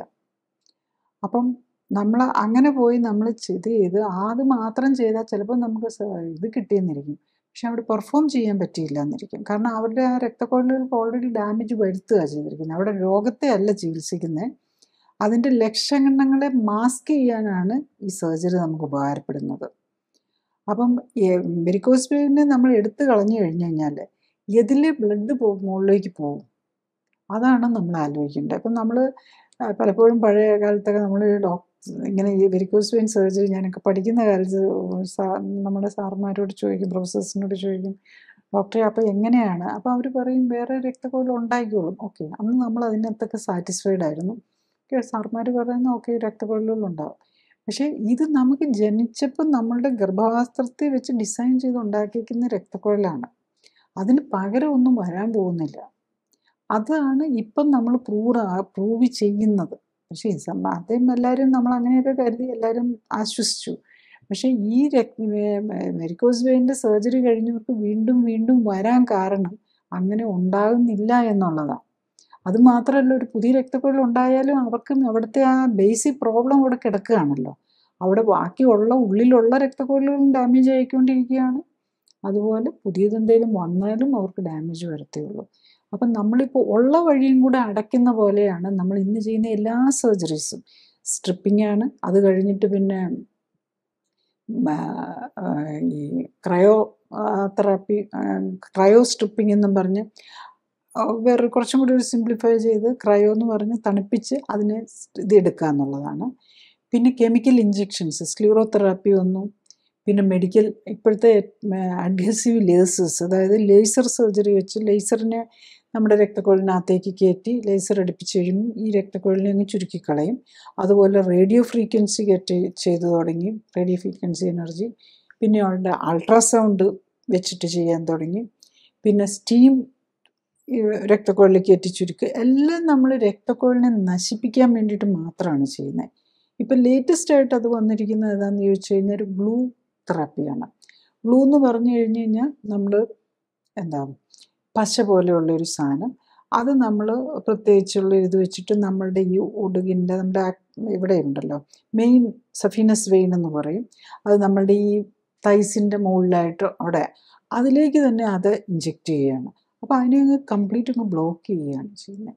അപ്പം ബ്ലോക്ക് ചെയ്ത് കഴിയുമ്പോൾ പിന്നെ ഉള്ളിൽ കൂടെയുള്ള രക്തക്കൊഴലിൽ കൂടെ രക്തം വരുമോ? എന്നാലും എന്തുകൊണ്ടാണ് അതിനെ ബ്ലോക്ക് ചെയ്തിട്ടും കുഴപ്പമില്ലാത്തതെന്ന് ചോദിച്ചു കഴിഞ്ഞാൽ പിന്നെ നമുക്ക് മസിലിനകത്തൂടെ ഉള്ള, അതായത് സ്കിന്നിനടിയിലുള്ള കാണുന്ന വെയിൻസിനെ എല്ലാം നമ്മൾ അതോടുകൂടി ഇത് ഇഞ്ചെക്ട് ചെയ്ത് കഴിയുമ്പോൾ പിന്നെ അതെല്ലാം അങ്ങ് തന്നെ അബ്സോർബ്ഡ് ആയിപ്പോവും, ഇല്ലെന്നായിപ്പോവും. അപ്പം പിന്നെ ആകെ ഉള്ളത് എവിടെയാണ്? അകത്തെ മസിലിനകത്തൂടെ. അപ്പം അവിടെ നിന്നൂടെ കൊണ്ടുവരേണ്ട വരുന്നു. രക്തക്കൊഴലിൽ മറ്റേ ഇതിനകത്തൂടെ മാത്രം കയറി വരുന്നു. ആദ്യം നമുക്കൊരു കുറച്ചൊരു ആശ്വാസമൊക്കെ ചിലപ്പോൾ തോന്നിയെന്നിരിക്കും, പ്രത്യേകിച്ച് കാണുമ്പോൾ ഒന്നും ഇല്ലല്ലോ. പലപ്പോഴും ഇതൊരു കോസ്മെറ്റിക് ഇനിഷ്യലി പോയി സർജറി ചെയ്യുന്ന പലപ്പോഴും കോസ്മെറ്റിക് ഇഫക്റ്റിന് വേണ്ടിയായിരിക്കും. അപ്പം അതിനൊക്കെ ഹാപ്പിയാവും. പക്ഷേ കാലങ്ങൾ കഴിയുമ്പോഴേക്കും ഇത് കൂടി വരും. പിന്നെ അപ്പോഴേക്കും അതൊക്കെ അൾസറാകും. അങ്ങനെ ട്രീറ്റ്മെൻറ്റ് ബുദ്ധിമുട്ടാകും. അപ്പം നമ്മൾ ശരിക്കും പറഞ്ഞു കഴിഞ്ഞാൽ ഉള്ള വഴികളും ഒരു റോഡിനൊരു ബ്ലോക്കോ അല്ലെങ്കിൽ ഒരു ട്രാഫിക് ജാം വന്ന ആ റോഡ് തന്നെ ബ്ലോക്ക് ചെയ്യുക എന്ന് പറയുന്നത് പോലെ ചെയ്യുന്നതിന് തുല്യമാണ്. അതിന് നമ്മൾ കുറേ മണ്ണിട്ട്, എന്നാൽ പിന്നെ ഇവിടെ ട്രാഫിക് ജാമാണ് എപ്പോഴും, എന്നാൽ പിന്നെ കുറേ മണ്ണിട്ട് അവിടെ നമുക്കങ്ങ് ആ റോഡ് തന്നെ അങ്ങ് ബ്ലോക്ക് ചെയ്യാമെന്ന് പറയുന്നതിന് തുല്യമാണ് നമ്മൾ ഈ ചെയ്യുന്ന സർജറികളെല്ലാം ബേസിക്കലി. അത് നമുക്ക് മനസ്സിലാക്കിയെടുക്കാനും കുറച്ച് കാലങ്ങൾ എടുത്തു എന്നുള്ളതാണ്. അപ്പം നമ്മൾ ആദ്യം ഇതൊന്നും അറിയില്ല, കാരണം പിന്നെയും അന്നേരം കാണുമ്പോൾ ശരിയാ, ഡോക്ടർ നോക്കുമ്പോഴും വെരിക്കോസ് വെയിനൊന്നുമില്ല, രോഗി നോക്കുമ്പോഴും ഇല്ല, അന്നേരം വലിയ പ്രശ്നമുള്ള സമയത്തല്ല ഇതൊന്നും ചെയ്തത്. അപ്പോൾ അത് കഴിഞ്ഞിട്ട് അതിൻ്റെ പ്രോഗ്രഷൻ വന്ന് അൾസറിലേക്കൊക്കെ വരുന്നത് പിന്നെ കൂടുകയാണ് ചെയ്യുന്നത്. പിന്നെ അത് മാത്രമല്ല, ഈ സർജറി റിപ്പീറ്റഡ് ആയിട്ട് സർജറി ഒക്കെ ചെയ്തവർക്ക് അൾസർ വന്നു കഴിഞ്ഞാൽ അത് ഹീൽ ചെയ്യാൻ കൂടുതൽ പാടാണ്. അതായത് ഒന്നും ചെയ്യാത്തവർക്കാണെങ്കിൽ അൾസറോ ബുദ്ധിമുട്ടോ ഒക്കെ വന്നിട്ടുണ്ടെങ്കിൽ അത് ഹീൽ ചെയ്യാൻ കൂടുതൽ എളുപ്പമാണ്. കാരണം അവിടെ രക്തക്കുഴലുണ്ട്, അതിനെ ഒന്ന് റിപ്പയർ ചെയ്തെടുത്താൽ മതി. ഇതിപ്പോൾ രക്തക്കുഴലിനെ എല്ലാം ഡാമേജ് ചെയ്ത് റിപ്പയർ ചെയ്യാനൊന്നുമില്ല. ഇനി എന്തെങ്കിലും ഉണ്ടെങ്കിൽ പുതിയത് ഉണ്ടാക്കിയെടുക്കണം. അത് കൂടുതൽ ഡിഫിക്കൽറ്റിയുള്ള കാര്യമാണ്. അപ്പം നമ്മൾ ഈ വെരിക്കോസ് വെയിൻ എന്നുള്ള പ്രോബ്ലത്തിൽ നിന്ന് മാറാൻ എന്താ മാർഗം എന്ന് വെച്ചാൽ, സിംപ്ലി ഏറ്റവും ഏർലി ആയിട്ട് ഡയഗ്നോസ് ചെയ്യുക. നമുക്ക് വെരിക്കോസ് വെയിൻ കണ്ടു എന്ന്, വെരിക്കോസ് വെയിന് കാലിലെ വെരിക്കോസ് വെയിനോ ആണുങ്ങളിലാണെങ്കിൽ അത് ആദ്യം പ്രത്യക്ഷപ്പെടുന്ന ചിലപ്പം വെരിക്കോസീലായിട്ടായിരിക്കും. പിന്നെ എല്ലാവർക്കും വരാൻ സാധ്യതയുള്ള ആദ്യം ചിലപ്പോൾ പൈൽസായിട്ടായിരിക്കും. ഇതിലുണ്ടെങ്കിൽ തന്നെ അപ്പം തന്നെ നമ്മളുടെ ലൈഫ് സ്റ്റൈൽ കറക്റ്റ് ചെയ്യുക എന്നുള്ളതാണ്. അപ്പം ലൈഫ് സ്റ്റൈൽ കറക്റ്റ് ചെയ്യുക എന്ന് പറയുമ്പോൾ നമ്മൾ ഓവർ വെയിറ്റ് ഉണ്ടെങ്കിൽ അത് കുറയ്ക്കുക. പിന്നെ നമ്മൾ ബ്രീത്തിങ് ടെക്നിക്സും വളരെ സൂക്ഷിക്കണം, പ്രത്യേകിച്ച് ഫാമിലിയിൽ ഒരു വെരിക്കോസിലുള്ളവർക്ക്. നമ്മൾ ഈ വെയിറ്റ്, പ്രത്യേകിച്ച് ഓവർ വെയിറ്റും ആണ്, ഇവരിനല്ലാത്തവർ പ്രഗ്നൻറ്റ് ലേഡീസും ഒക്കെ വയറ് കൂടുതലുണ്ടല്ലോ. അപ്പോൾ ഇൻട്രാabdominal പ്രഷർ കൂടുമ്പോൾ നമ്മൾ കാലിലെ പ്രഷർ കൂടും, കാലിലെ പ്രഷർ കൂടുമ്പോൾ വാൽവിന് ഡാമേജ് വരാം. അപ്പം അങ്ങനെയുള്ളപ്പം നമ്മൾ ഈ വെയിറ്റ് പൊക്കുമ്പോൾ നമ്മൾ ശ്വാസം ഉള്ളിലേക്ക് എടുത്തേച്ചിട്ട് വെയിറ്റും കൂടെ പൊക്കുകയൊക്കെ ചെയ്യുമ്പോൾ ആ പ്രഷർ കൂടി അതിന് ഡാമേജ് വരാൻ. അതുപോലെ പലരും ഉണ്ട് ജിമ്മിൽ വർക്കൗട്ട് ചെയ്യുമ്പം, ജിമ്മിൽ വർക്കൗട്ട് ചെയ്യുമ്പോൾ ഭയങ്കര വെയിറ്റൊക്കെ ആയിരിക്കുമല്ലോ പൊക്കുന്നത്. അപ്പോൾ കറക്റ്റ് ബ്രീത്തിങ് മെത്തേഡ് അല്ലാതെ നമ്മൾ വെയിറ്റ് ലിഫ്റ്റൊക്കെ ചെയ്തിട്ടുണ്ടെങ്കിൽ വെരിക്കോസ് വെയിനുള്ള ചാൻസ് കൂടുതലായിരിക്കും. പ്രത്യേകിച്ച് വാൽവ് ഡാമേജ് വരും, അങ്ങനെയാണ് അവർക്ക് വെരിക്കോസ് വെയിൻ. പല ജിമ്മിൽ വർക്കൗട്ട് ചെയ്യുന്ന, പ്രത്യേകിച്ച് വെയിറ്റ് ലിഫ്റ്റിംഗ് ആയിട്ട് കൂടുതൽ ചെയ്യുന്നവർക്ക് അത് വരാനുള്ള പോസിബിലിറ്റി ഉണ്ട്. പ്രത്യേകിച്ച് നിന്നുകൊണ്ട് വെയിറ്റ് ലിഫ്റ്റിംഗ് ചെയ്യുമ്പോൾ അത് പ്രത്യേകിച്ച് സൂക്ഷിക്കുക. എപ്പോഴും നമ്മൾ ഒരു വെയിറ്റ് ലിഫ്റ്റ് ചെയ്യുമ്പോൾ നമ്മൾ ശ്വാസം അതിന് മുമ്പ് ഉള്ളിലേക്ക് എടുത്തിട്ട് ലിഫ്റ്റിംഗ് പാർട്ടിൽ നമ്മൾ ശ്വാസം പുറത്തേക്ക് വിടാനേ പാടുള്ളൂ. അല്ല ശ്വാസം പിടിച്ചു വെച്ച് നമ്മൾ വെയിറ്റ് ലിഫ്റ്റ് ചെയ്യരുത്. വെയിറ്റ് ലിഫ്റ്റ് ചെയ്യാൻ തുടങ്ങുമ്പോൾ തന്നെ ശ്വാസം പുറത്തേക്ക് വിടണം, അല്ലെങ്കിൽ പ്രഷർ കൂടി കാലിലും ഇതും വരാം. അതുപോലെ ആണുങ്ങളിലാണെങ്കിൽ ഇങ്ങനെ ഇത് വരുമ്പം വെരിക്കോസീൽ വന്ന് ടെസ്റ്റിസുമായിട്ടുള്ള സർക്കുലേഷനെ ഡാമേജ് ചെയ്യാനും അതുപോലെ അത് ഫെർട്ടിലിറ്റി പ്രോബ്ലംസിലേക്ക് പോകാനും ഒക്കെയുള്ള സാധ്യതയുണ്ടെന്നുള്ളത്. ഇപ്പം നമ്മൾ ഈ തുടക്കമൊക്കെ ആണെങ്കിൽ ഇങ്ങനെയൊക്കെ മാനേജ് ചെയ്യാമെന്നാണ്. പക്ഷേ ഓൾറെഡി നമുക്ക് മൾട്ടിപ്പിൾ രോഗങ്ങളും ഉണ്ട്, ഓൾറെഡി അൾസറിലേക്ക് വന്നു, അല്ലെ കാളൊക്കെ നന്നായിട്ട് കറുത്തു വന്നു, പുകച്ചിൽ, നീർക്കെട്ട്, അതിൻ്റെ കൂടെ ഡയബറ്റീസും ഉണ്ട്, അല്ലെ ഹൈപ്പർ ടെൻഷനുണ്ട്, ഹാർട്ട് ഡിസീസുണ്ട്, പെരിഫറൽ വാസ്കുലർ ഡിസീസുണ്ട്. ഇങ്ങനെയൊക്കെ ഉള്ളവർക്ക് സ്വയം നമ്മൾ ഈ ഫുഡും ഒന്നും കൺട്രോൾ ചെയ്യാൻ പറ്റിയെന്നിരിക്കുകയില്ല. ബേസിക്കലി നമ്മൾ ഇപ്പോൾ ഓവർ വെയിറ്റ് ഉള്ളവരാണെങ്കിൽ വെയിറ്റ് കൺട്രോൾ ചെയ്യാനായിട്ട് നമ്മളുടെ കാലറി കട്ട് ചെയ്യുക, ന്യൂട്രീഷൻ കറക്റ്റായിട്ടുള്ള ഫുഡ് കഴിക്കുക, ലീഫി വെജിറ്റബിൾസ്, പൾസസ്, മോഡറേറ്റ് ആയിട്ട് നോൺ വെജ് ഐറ്റംസ്, ഇതൊക്കെയാണ് നമ്മൾ ബേക്കറി ഐറ്റംസ്, ഫ്രൈസ്, ഓയിലോ കൂടുതലുള്ളതും സ്റ്റാർച്ച് കൂടുതലുള്ളതായിട്ട് ഫുഡൊക്കെ ഒഴിവാക്കുക. ഇതൊക്കെയാണ് നമ്മൾ ചെയ്യേണ്ടത്. വളരെ ഒരു സ്മോൾ പെർസെൻറ്റേജ് മാത്രമേ ഓവർ വെയിറ്റ് ഇല്ലാത്തവരിൽ, ഓവർ വെയിറ്റ് ഇല്ലാതെ തന്നെ വെരിക്കോസ് വെയിൻ വരുന്നവരും ഉണ്ട്. അത് ഈ ഓട്ടോ ഇമ്മ്യൂൺ ഭാഗമായിട്ട് വരുന്നതാണ്. അപ്പം നമ്മൾ അവരുടെയും ഭക്ഷണം എന്താണെന്ന് കണ്ടുപിടിച്ച് ഒഴിവാക്കേണ്ടി വരും. അങ്ങനെ നമ്മളൊരു സീരിയസ് മൾട്ടിപ്പിൾ പ്രോബ്ലംസിലേക്ക് പോയിട്ടുണ്ടെങ്കിൽ ഒരു ക്ലിനിക്കൽ സപ്പോർട്ടോട് കൂടിയുള്ള ഒരു ലൈഫ് സ്റ്റൈൽ കറക്ഷൻ കൊണ്ട് മാത്രമേ ഇത് പരിഹരിക്കാൻ പറ്റുള്ളൂ. ചുരുക്കി പറഞ്ഞാൽ വെരിക്കോസ് വെയിൻ രോഗികളുടെ എണ്ണം കൂടി വരികയാണ്. രക്തക്കുഴലുകളെ എടുത്തു മാറ്റാനായും ചുരുക്കിക്കളയാനായും പലതരം ഓപ്പറേഷൻ രീതികളുണ്ട്. ഓപ്പറേഷന് മുമ്പ് രോഗത്തിൻ്റെ അടിസ്ഥാന കാരണം എന്ത്, ഓപ്പറേഷൻ എന്താണ് ലക്ഷ്യമിടുന്നത്, അതിലെ അപകട സാധ്യതകളെയും പാർശ്വഫലങ്ങളെയും എന്തൊക്കെ തുടങ്ങിയ കാര്യങ്ങൾ രോഗികളും ബന്ധുക്കളും മനസ്സിലാക്കാൻ ശ്രമിക്കണം. ഇൻഷുറൻസ് പരിരക്ഷയുള്ളവരാണ് കൂടുതലും.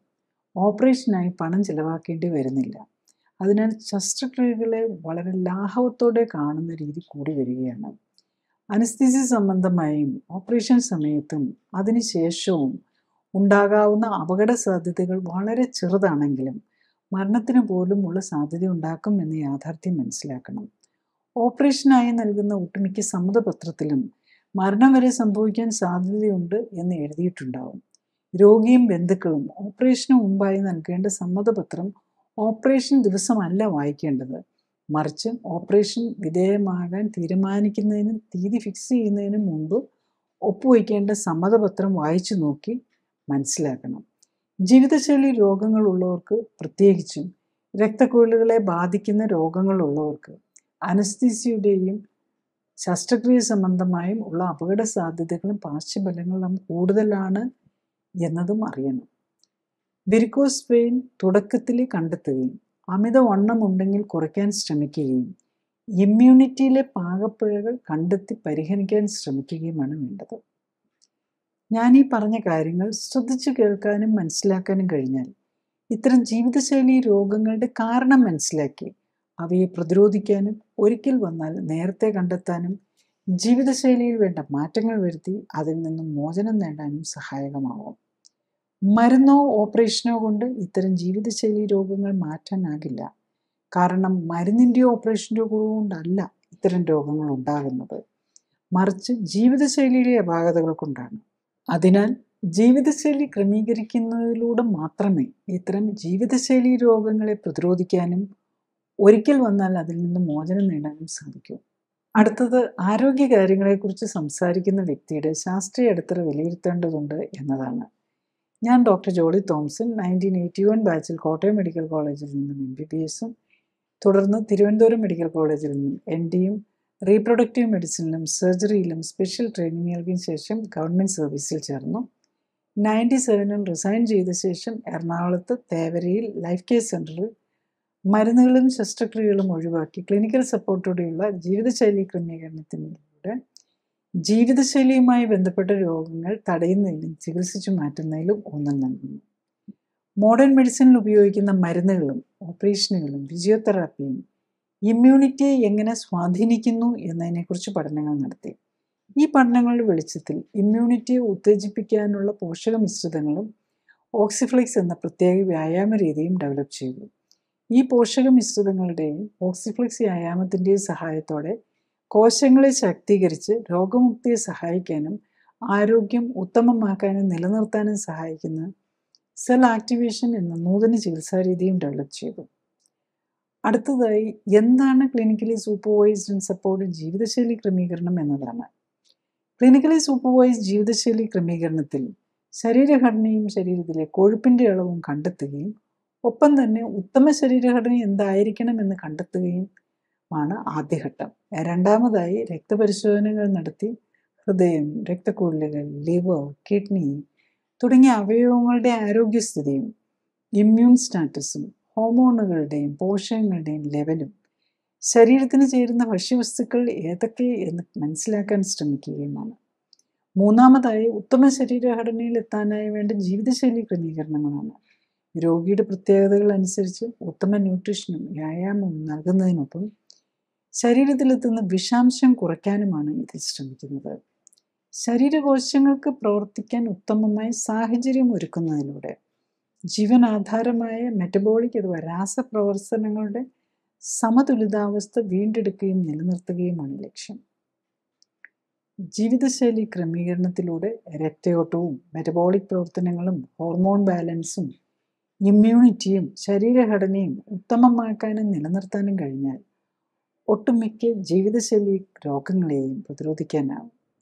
മാത്രമല്ല വർഷങ്ങളായി മരുന്ന് കഴിക്കുന്നവർക്ക് പോലും രോഗം മൂർച്ഛിച്ച് അവയവങ്ങൾ തീരെ നശിക്കുന്നതിന് മുൻപെങ്കിലും കേടായ ശരീരകോശങ്ങളുടെ പുനർനിർമ്മിതിക്ക് ആവശ്യമായ പോഷകങ്ങൾ നൽകാനും വിഷാംശം ശരീരത്തിലെത്തുന്നത് തടയാനും ശരീരകോശങ്ങളെ എല്ലാം ഉത്തേജിപ്പിക്കാനുതകുന്ന വ്യായാമത്തിലൂടെ എല്ലാ ശരീരകോശങ്ങൾക്കും വേണ്ട രക്തയോട്ടം ലഭിക്കുന്നു എന്ന് ഉറപ്പാക്കാനും വേണ്ട ജീവിതശൈലി ക്രമീകരണത്തിന് തയ്യാറായാൽ പ്രമേഹവും പ്രഷറും ഹൃദ്രോഗവും അലർജിയും ആസ്മയും ആർത്രൈറ്റിസും ക്യാൻസറും പോലുള്ള ഒട്ടുമിക്ക ജീവിതശൈലി രോഗങ്ങളിൽ നിന്നും അവയ്ക്കായി കഴിക്കുന്ന മരുന്നുകളിൽ നിന്നും വേണ്ടി വരാവുന്ന ഓപ്പറേഷനുകളിൽ നിന്നും ഒക്കെ മോചനം നേടാനും കഴിയുന്നതേ ഉള്ളൂ. ഈ clinically supported life style correction കൊണ്ട് ഈ വെരിക്കോസ് വെയിൻ പ്രോബ്ലംസ് ഉള്ള പേഷ്യൻസിന് എന്താണ് ബെനിഫിറ്റ് എന്ന് നോക്കിയാൽ നമ്മൾ ഡിഫറെൻറ്റ് സ്റ്റേജ് ഓഫ് ഇത് കാണാറുണ്ട്. ജസ്റ്റ് വെരിക്കോസ് മറ്റേ എന്താ നമ്മുടെ സ്പൈഡർ വെയിൻ സ്റ്റേജ് 1 ഉള്ളത് മുതൽ ഈ സ്റ്റേജ് 6 എന്ന് പറഞ്ഞു കഴിഞ്ഞാൽ റെക്കറൻറ്റ് ബ്ലീഡിങ് വരുന്നവർ വരെയുള്ള എല്ലാ ഗ്രൂപ്പിലും കാണാറുണ്ട്. കാരണം റെക്കറൻറ്റ് ബ്ലീഡിംഗ് ഒക്കെ വന്നു കഴിഞ്ഞ് കഴിഞ്ഞാൽ പലപ്പോഴും മൾട്ടിപ്പിൾ ഓപ്പറേഷൻസും ഈ സ്ലീറോതെറാപ്പിയും സ്ട്രിപ്പിങ്ങും ഒക്കെ കഴിഞ്ഞ് കഴിഞ്ഞിട്ടുണ്ടെങ്കിൽ പിന്നെ ഒന്നും മോഡേൺ മെഡിസിന് ചെയ്യാനില്ല എന്നുള്ളതാണ്. അപ്പോൾ ഇവരിങ്ങനെ ഈ അൾസറുമായിട്ട് ജീവിക്കുക എന്നുള്ളത് മാത്രമാണ് അതിനകത്ത് വരുന്നത്. അതിൽ ഇങ്ങനെ ഡ്രസ്സിങ് വെച്ച് ഇങ്ങനെ കെട്ടിവെച്ച് പലരും കാണാറുണ്ട്. ആഴ്ചയിൽ ഒന്ന് പോയി ഹോസ്പിറ്റലിൽ പോയി ഡ്രസ്സിങ് കഴിച്ച് അവർക്കത് കാണാൻ പോലും വയ്യ. കാരണം അത്ര ദയനീയ സ്ഥിതിയിലായിരിക്കും അൾസർ ഇരിക്കുന്നത്. അപ്പോൾ വീട്ടുകാർക്കും കാണുമ്പം ബുദ്ധിമുട്ട് വരുമല്ലോ. അപ്പോൾ രോഗികൾ എപ്പോഴും ഈ അൾസർ പൊതിഞ്ഞ് സൂക്ഷിക്കാൻ, അത് കഴിഞ്ഞിട്ട് എലാസ്റ്റോക്രൈ ബാൻഡേജും കൂടി ഇട്ട് പൊതിഞ്ഞ് സൂക്ഷിച്ച് ആരും കാണാതെ ഹോസ്പിറ്റലിൽ പോയി അവർ മാത്രം കാണും ഡ്രസ്സിങ്ങുള്ള ആ ഒരു നിലയിൽ ഇങ്ങനെ കണ്ടിന്യൂ ചെയ്യുന്ന ഒത്തിരി രോഗികളെ കാണാറുണ്ട്. ബേസിക്കലി നമ്മൾ അത്രയൊക്കെ നില വന്ന് ഒത്തിരി അൾസറൊക്കെ ആയി ഒത്തിരി സർജറിയൊക്കെ ചെയ്തതാണെങ്കിൽ ഇതിലാണെങ്കിലും ലൈഫ് സ്റ്റൈൽ കറക്ഷനിലും എന്തോരം കിട്ടുമെന്നുള്ളത് നമുക്കൊന്നും പറയാൻ പറ്റില്ല. പക്ഷെ തുടക്കത്തിൽ ഇപ്പോൾ കളർ ചേഞ്ചൊക്കെ വന്നു, കുറേ വെരിക്കോസ് വെയിനുണ്ട്, പുകച്ചില്, കുറച്ച് ചെറിയ അൾസറുണ്ട്, അതിലൊന്നും വലിയ ഓപ്പറേഷൻസ് ഒന്നും ചെയ്തിട്ടില്ല. ഈവൻ ഓപ്പറേഷൻസ് കുറച്ചൊക്കെ ചെയ്തിട്ടുള്ളവർക്കും അൾസർ ഹീലിംഗ് ഒക്കെ കിട്ടാറുണ്ടെന്നുള്ളതാണ്. ഞാനതിന് ഒരു എക്സാമ്പിളായിട്ട് ഞാനൊരു പേഷ്യൻറ്റിൻ്റെ തന്നെ പറയാം. ഇതൊരു ലേഡിയാണ്, 54 വയസ്സേ ഉള്ളൂ. ശരിക്കും പറഞ്ഞാൽ ഇവരൊരു മെഡിക്കൽ പ്രൊഫഷനിൽ വർക്ക് ചെയ്യുന്നവരാണ്. അവർ 162 സെൻറ്റിമീറ്ററാണ് ഹൈറ്റ്, 81 കിലോ ഉണ്ട് വെയിറ്റ്. അപ്പോൾ അവർക്ക് കുറച്ച് പ്രഷറുണ്ട്, അപ്പം ഒബേസിറ്റി ഉണ്ട്, വെരിക്കോസ് വെയിനുണ്ട്, പിന്നെ തൈറോയിഡിൻ്റെ പ്രോബ്ലം ഉണ്ട്. അതാണ് പലപ്പോഴും ഈ വെരിക്കോസ് വെയിൻ വരുന്നവർക്ക് മറ്റു രോഗങ്ങൾ, പ്രത്യേകിച്ച് തൈറോയിഡ് TFT നോക്കിയാലും അറിയണമെന്നില്ല. അതിൻ്റെ ഓട്ടോഇമ്യൂൺ ആൻറ്റിബോഡീസ് നോക്കിയാൽ തൈറോയിഡ് ആൻറ്റിബോഡീസ് TPOയോ AMAയോ ഒക്കെ പോലെയുള്ള ആൻറ്റിബോഡീസ് പോസിറ്റീവായിട്ട് കാണുന്നുണ്ടെന്നുള്ളതാണ്. പിന്നെ ഇവർക്ക് അംബലിക്കൽ ഹെർണിയയും ഉണ്ട്, അതായത് ഒബേസിറ്റിയും ഉണ്ടല്ലോ, കുറച്ച് അംബലിക്കൽ ഹെർണിയുണ്ട്. ഇതാണ്. അപ്പോൾ ഇവർക്ക് പ്രഗ്നൻസിയോടുകൂടി തുടങ്ങിയതാണ്. പക്ഷേ ഒത്തിരി കൂടിയത് ഒരു 2020 അവർക്ക് ഓപ്പറേഷൻ ചെയ്തു. അതായത് ലേസർ ട്രീറ്റ്മെൻറ്റാണ് ആദ്യം ചെയ്തത്. അത് കഴിഞ്ഞിട്ടും പോരാതെ വന്നിട്ട് വീണ്ടും അവർ സ്ലീറോതെറാപ്പിയും ചെയ്തു. അത് കഴിഞ്ഞപ്പോഴേക്കുമാണ് പിന്നെ ഇത് ഒത്തിരി കൂടി അൾസറിലേക്ക് വന്നത്. അപ്പം അതിനു മുമ്പേ കുറച്ച് പ്രശ്നങ്ങളൊക്കെ ഉണ്ടായിരുന്നു. പക്ഷേ അത് കഴിഞ്ഞപ്പോഴേക്കും ഇത് അൾസറായി, ഇപ്പോൾ ഇൻഫെക്ഷനായി. അങ്ങനെ പിന്നെ നമ്മളിപ്പോൾ സ്കാനിങ് ഒക്കെ നോക്കുമ്പോൾ അതിൻ്റെ കൂടെ മറ്റുള്ള അസുഖങ്ങളും ഉണ്ട്, ഫാറ്റി ലിവർ, അങ്ങനെ വേറെ ക്രോണിക് ലിവർ ഡിസീസ്. കാരണം ഇതിൽ ഒബേസിറ്റിയും കൂടെ ഉണ്ടല്ലോ. ഈ ലേഡിക്ക് ആക്ച്വലി ഒന്നും ചെയ്യാൻ പറ്റാത്ത, വേദന കാരണം ഒട്ടും പറ്റാത്ത ഒരവസ്ഥയിലാണ് വരുന്നത്. ശരിക്കും അത് വിതിൻ 3 months കൊണ്ട് ശരിക്കും വേദനയും ബുദ്ധിമുട്ടും ഒക്കെ 1 month ആയപ്പോൾ തന്നെ കുറഞ്ഞു. അൾസർ ഹീലിംഗ് കംപ്ലീറ്റ് 2 months ആയപ്പോഴായി. ആക്ച്വലി ഞാൻ പറഞ്ഞത് ഓർക്കുന്നു, ഞാൻ കുറേ നാളായിട്ട് ഞാൻ അമ്മയെ കണ്ടിട്ടില്ല. അമ്മയുടെ വീട് കണ്ണൂരാണ്, കാസർഗോഡ് നോർത്ത് ഇതിലാണ്. അപ്പോൾ കുറേ ഈ പ്രോബ്ലം തുടങ്ങിയതിന് ശേഷം 1-2 വർഷമായിട്ട് അമ്മയെ കാണാൻ പോലും പോകാൻ പറ്റിയിട്ടില്ല. അപ്പം ഇതായിരുന്നു. അപ്പോൾ 2 മാസമായപ്പോൾ തന്നെ അവർ 3 monthsന് മുമ്പ്, അതായത് 90 ദിവസമാണ് നമ്മൾ ഫുൾ സപ്പോർട്ട് വരുന്നത്. അപ്പോൾ 90 days ആയപ്പോൾ വന്നപ്പോഴേക്കും അവർ കണ്ണൂർ വരെ ട്രാവലൊക്കെ ചെയ്ത് മദറിൻ്റെയൊക്കെ അടുത്ത് പോയിട്ടാണ് വന്നത്. അപ്പോൾ കണ്ണൂർ ഏരിയയിലേക്ക് നോർത്ത് അത്രയും ലോങ് ഡിസ്റ്റൻസ് ട്രാവലൊക്കെ കഴിഞ്ഞ് അത്രയും കംഫർട്ടബിൾ ആകാൻ പറ്റിയെന്നുള്ളതാണ്. അപ്പോൾ ഈ 90 days കൊണ്ട് അവർ 80 കിലോ ഉണ്ടായിരുന്നത് 65 കിലോയിലേക്ക് കുറയ്ക്കാൻ പറ്റി. അതാണ് അതിനകത്ത്, അതും കൂടെ മനസ്സിലാക്കണം. അപ്പോൾ വെയിറ്റ് കുറഞ്ഞു.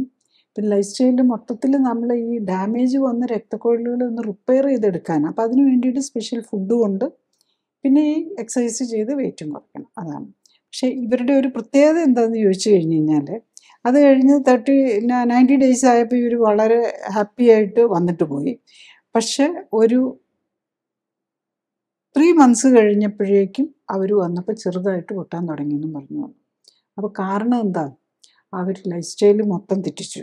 അതായത് നമ്മൾ ഫുഡിൻ്റെ കൺട്രോളിൽ വരുത്തിയിരുന്ന ചേഞ്ചസൊക്കെ 65 കിലോ ആക്കി തിരിച്ചവർ 70 കിലോയിൽ 71 കിലോയിലേക്ക് വെയിറ്റ് കൂടി. അതുകൂടാതെ വേറൊരു പ്രോബ്ലം എന്താണെന്ന് വെച്ചാൽ അവർക്ക് പല ഫുഡിനോടും അലർജി ഉണ്ട്. അത് അലർജി ഒരു ഇൻടോളറൻസ് ഉണ്ടായിരുന്നു. അതിൽ നമ്മളുടെ ഈവൻ ഈ ചിലതരം പരിപ്പുകൾ, റൈസ്, വീറ്റ്, ഇതൊക്കെ പറ്റാത്ത സാധനങ്ങളായിരുന്നു. അപ്പോൾ ഇപ്പോൾ എല്ലാം മാറിക്കഴിഞ്ഞപ്പോൾ പലർക്കും പറ്റുന്ന ഒരു പ്രോബ്ലമാണ് ഈ ഓട്ടോഇമ്യൂൺ ഡിസീസായിട്ടുള്ളവർ ഈ അലർജി നമ്മൾ കണ്ടുപിടിച്ച്, അതായത് നമുക്ക് ബോഡിക്ക് പറ്റാത്തതാണെന്ന് കണ്ടുപിടിച്ച ഭക്ഷണങ്ങൾ നമ്മൾ അലർജി എന്ന് പറഞ്ഞാൽ ചൊറിച്ചിലോ അസ്വസ്ഥതയൊന്നും വരണമെന്നില്ല. അത് വീണ്ടും വല്ലപ്പോഴും ഒക്കെ കഴിച്ചാൽ കുഴപ്പമില്ല. കണ്ടിന്യൂസ് ആയിട്ട് കഴിക്കാൻ തുടങ്ങിയാൽ ആ അസുഖങ്ങൾ തിരിച്ചു വരും. അത് നമ്മൾ മനസ്സിലാക്കണം. അപ്പോൾ ലൈഫ് സ്റ്റൈൽ, ഇപ്പോൾ ഈ clinically supported life style correction ചെയ്തു, നമ്മൾ കറക്റ്റ് ചെയ്തു എന്ന് പറയുമ്പോൾ നമ്മൾ ഒരു ലൈഫ് സ്റ്റൈൽ അവരെങ്ങനെ ജീവിക്കണം, അവരുടെ ബോഡിയുടെ ലിമിറ്റേഷനിൽ നിന്നുകൊണ്ട് എങ്ങനെ ജീവിക്കണമെന്ന് പഠിക്കുകയും കൂടിയാണ് ചെയ്യുന്നത്. അപ്പോൾ അതിൽ തെറ്റിച്ചു കഴിഞ്ഞ് കഴിഞ്ഞാൽ തിരിച്ചു വരാനുള്ള സാധ്യതയുണ്ട്. പക്ഷെ അവർ വീണ്ടും എല്ലാം കറക്റ്റ് ചെയ്ത് ഒരു വിതിൻ എ മന്ത് തന്നെ അവരുടെ ആ ബാക്കി വന്ന അൾസറേഷൻ ഒക്കെ മാറി കറക്റ്റ് ചെയ്ത് പിന്നെ ഒരു ഇടയ്ക്ക് നമ്മൾ പഠിക്കുന്നത്, നമുക്കൊരു പ്രോബ്ലംസ് വരുമ്പോഴാണല്ലോ നമ്മൾ പഠിക്കുന്നത്. അപ്പോൾ പലപ്പോഴും അതാണ് ഫുഡിൻ്റെ കാര്യത്തിൽ നമ്മൾ പറ്റുന്നതല്ല. കുറച്ച് ദിവസം ആകുമ്പോഴേക്കും നമ്മൾ ഉഴപ്പും, പിന്നെയും അതൊക്കെ എടുത്ത് കഴിച്ച് കഴിയുമ്പോൾ പിന്നെ അസുഖം വരുമ്പോൾ നമുക്ക് തന്നെ മനസ്സിലാവും അത് പറ്റില്ല എന്ന്. അപ്പോൾ അതങ്ങനെ ഗ്രാജുവലി നമ്മളിതെല്ലാം പഠിച്ചെടുക്കുകയുള്ളൂ. അതാണ്. ഒരു പേഷ്യൻറ്റിനെയും കൂടെ നമുക്ക് നോക്കാം. ഇതൊരു മെയിൽ പേഷ്യൻ്റാണ്. 68 വയസ്സുണ്ട്. 172 സെൻറ്റിമീറ്ററാണ് ഹൈറ്റ്. 106 കിലോയാണ് വെയിറ്റ്. അപ്പം ഫ്രാങ്ക്ലി ഓവർ വെയ്റ്റാണ്, ഒബേസിറ്റി ഉണ്ട്. പിന്നെ തൈറോയ്ഡ് 30 വർഷമായിട്ട് വെരിക്കോസ് വെയിൻസ് ഉണ്ട്. തൈറോയിഡിൻ്റെ ഉണ്ട്. ലിവറിന് ഫാറ്റി ലിവറുണ്ട്. ഡയബറ്റിക് ആണ്. ഹൈപ്പർ ടെൻഷനുണ്ട്. ഇതിനൊക്കെ വേണ്ടിയിട്ട് മരുന്നുകളും കഴിക്കുന്നുണ്ട്. അപ്പം ഓൾറെഡി 2001 വെയിൻ സ്ട്രിപ്പിംഗ് ചെയ്തതാണ് വർഷങ്ങൾക്ക് മുമ്പ്. അത് കഴിഞ്ഞിട്ട് 2021 വീണ്ടും വീണ്ടും ഒന്നും കൂടെ ലേസർ സർജറി ചെയ്തു. പക്ഷേ ഇപ്പോഴത്തേക്ക് ആ സർജറിയും കൂടെ കഴിഞ്ഞപ്പോഴേക്കുമാണ് കൂടുതലും അൾസറിലേക്കായി. അപ്പോൾ സിവിയർ പെയിനും രണ്ട് കാലിലും ഉണ്ട്. രണ്ട് കാലും കറുത്ത് ഇങ്ങനെ വല്ലാത്ത അവസ്ഥയിലാണെന്ന് പറയാം ഇരിക്കുന്നത്, പെയിൻഫുള്ളുമായിട്ട്. അപ്പോൾ ജോലിയൊന്നും ചെയ്യാൻ പറ്റില്ല. അപ്പോൾ അദ്ദേഹത്തിൻ്റെ നമ്മൾ ടെസ്റ്റുകളിലാണെങ്കിലും ഈ TPO എന്നൊക്കെ പറയുന്ന തൈറോയിഡിൻ്റെ ഓട്ടോഇമ്യൂൺ ആൻറ്റിബോഡീസിൻ്റെ ടെസ്റ്റിൽ ഒത്തിരി കൂടുതലാണ്. ഡയബറ്റീസിൻ്റെ ഇതൊക്കെ ഉണ്ട് ബേസിക്കലി. അതുപോലെ പല ന്യൂട്രീഷണൽ ഡെഫിഷ്യൻസീസ് കാണിക്കുന്നുണ്ട്. ഈ കാർഡിയാക് മാർക്കേഴ്സും കൊളസ്ട്രോളും ഒക്കെ കൂടുതലാണ്. HSCRP, CRP, ഇതെല്ലാം അങ്ങനെ ഉള്ളൊരു സിറ്റുവേഷനിലായിരുന്നു അദ്ദേഹം വരുന്നത്. അദ്ദേഹത്തിൻ്റെ ആണെങ്കിലും നമ്മളൊരു 1 മന്ത് കൊണ്ട് തന്നെ അസ്വസ്ഥതകൾ മാറി. ഈ കാല് ഓൾമോസ്റ്റ് ഹീൽ ചെയ്യും. അതാണ് മിക്കവാറും കറക്റ്റായിട്ട് നോക്കുകയാണെങ്കിൽ നമ്മൾ അസ്വസ്ഥതകൾ മാറുന്നതൊക്കെ വളരെ ഫാസ്റ്റായിട്ട് മാറും. ആക്ച്വലി അദ്ദേഹം 1 മന്ത് കൊണ്ട് 106 കിലോയിൽ നിന്ന് 97 കിലോയിലേക്ക് വന്നു. 9 kg കുറച്ചു. ശരിക്കും പറഞ്ഞാൽ up to 10 kg 926 ഒക്കെ ലേക്ക് വരാവുന്നതാണ്. അപ്പോൾ അപ്പോഴേക്കും അദ്ദേഹത്തിൻ്റെ ബുദ്ധിമുട്ടുകൾ മാറി.